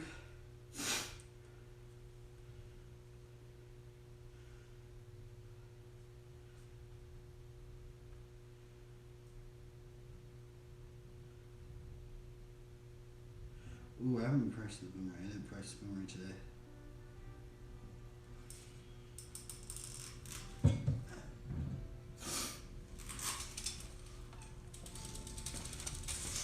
What are these?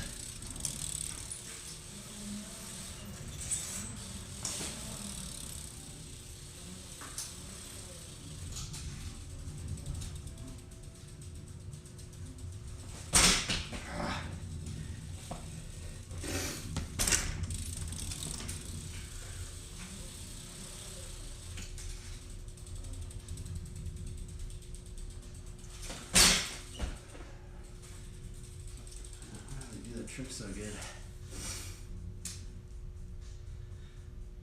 Huh.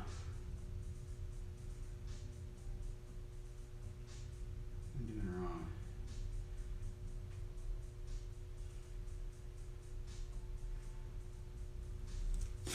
Let's do the fire. Let's do the boomerang. Alright, boomerang, half, boomerang to decade. Fire hydrant decade.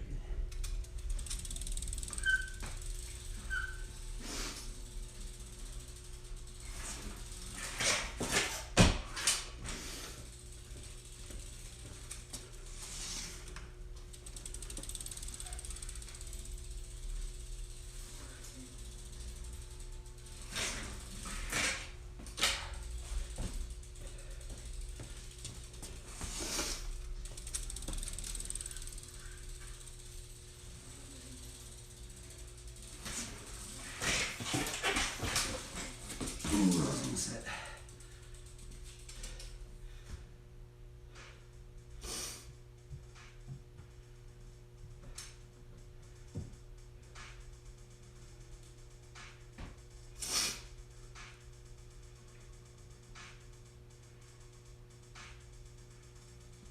New song. New song.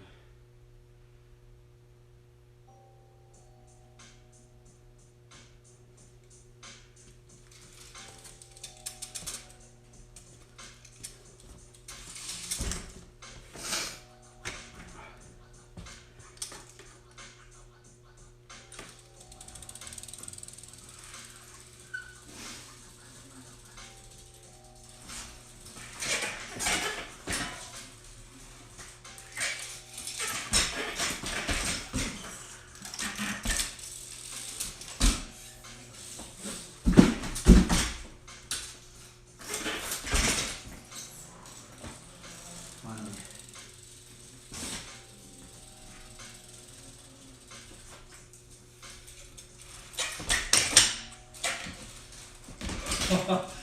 I finally landed it.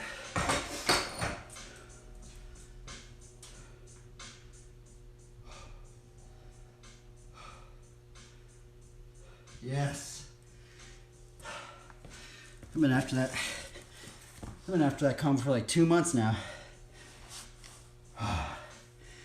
Today's the day we finally landed it. Brutal. I didn't think I was actually going to even do it.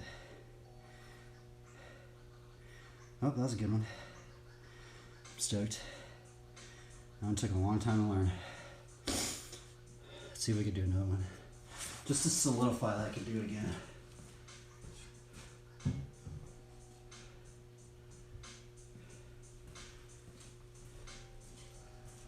Actually, I guess I'll just leave it there.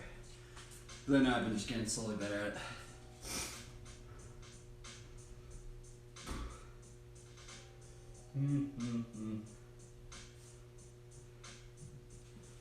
Huh. So weird that I just landed it today. Let's see if we can do another one. Well, I guess we'll try.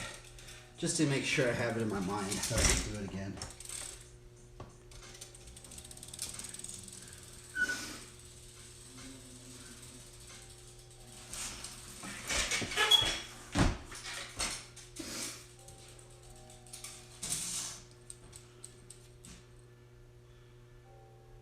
Weird. I'm wondering what I'm doing different today.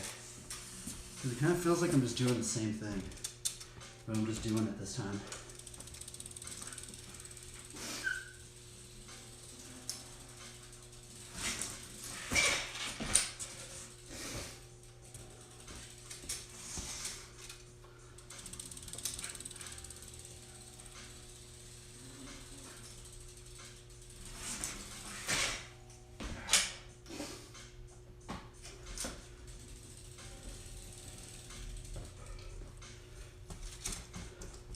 Come on.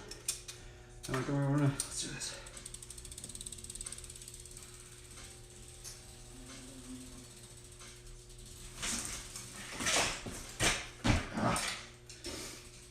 You gotta like snap it. You gotta like get that little angle and snap that right into that next one.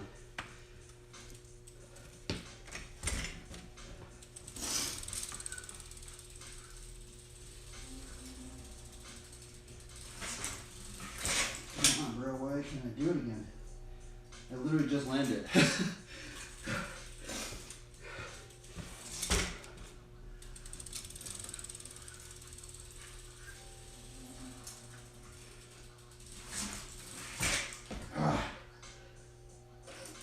is brutal.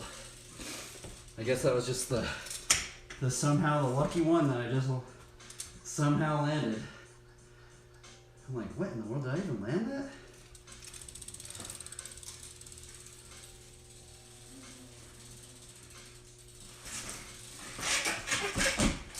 Can't do it anymore. Ridiculous. Wow.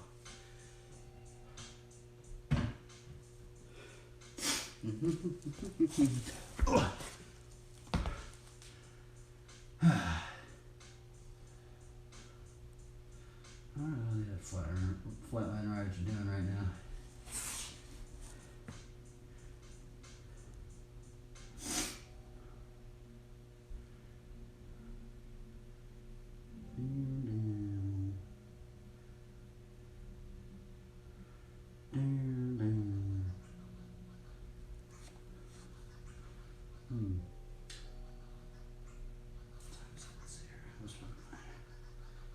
I guess we'll stop the stream.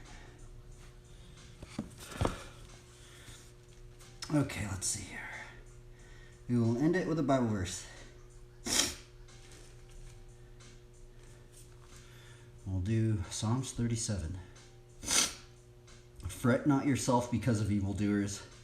Be not envious of wrongdoers, for they will soon fade like the grass and wither like the green herb. Trust in the Lord and do good. Dwell in the land and befriend faithfulness. Delight yourself in the Lord, and he will give you the desires of your heart. Commit your way to the Lord. Trust in him, and he will act. He will bring forth your righteousness as the light, and your justice as the noonday.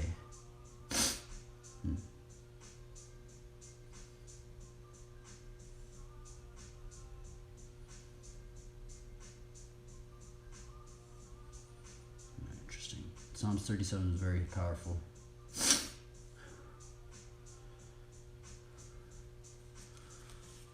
Reminds me of Matthew 5:16. We'll end it on Matthew 5:16. Or 14 through 16. You are the light of the world. A city set on a hill cannot be hidden.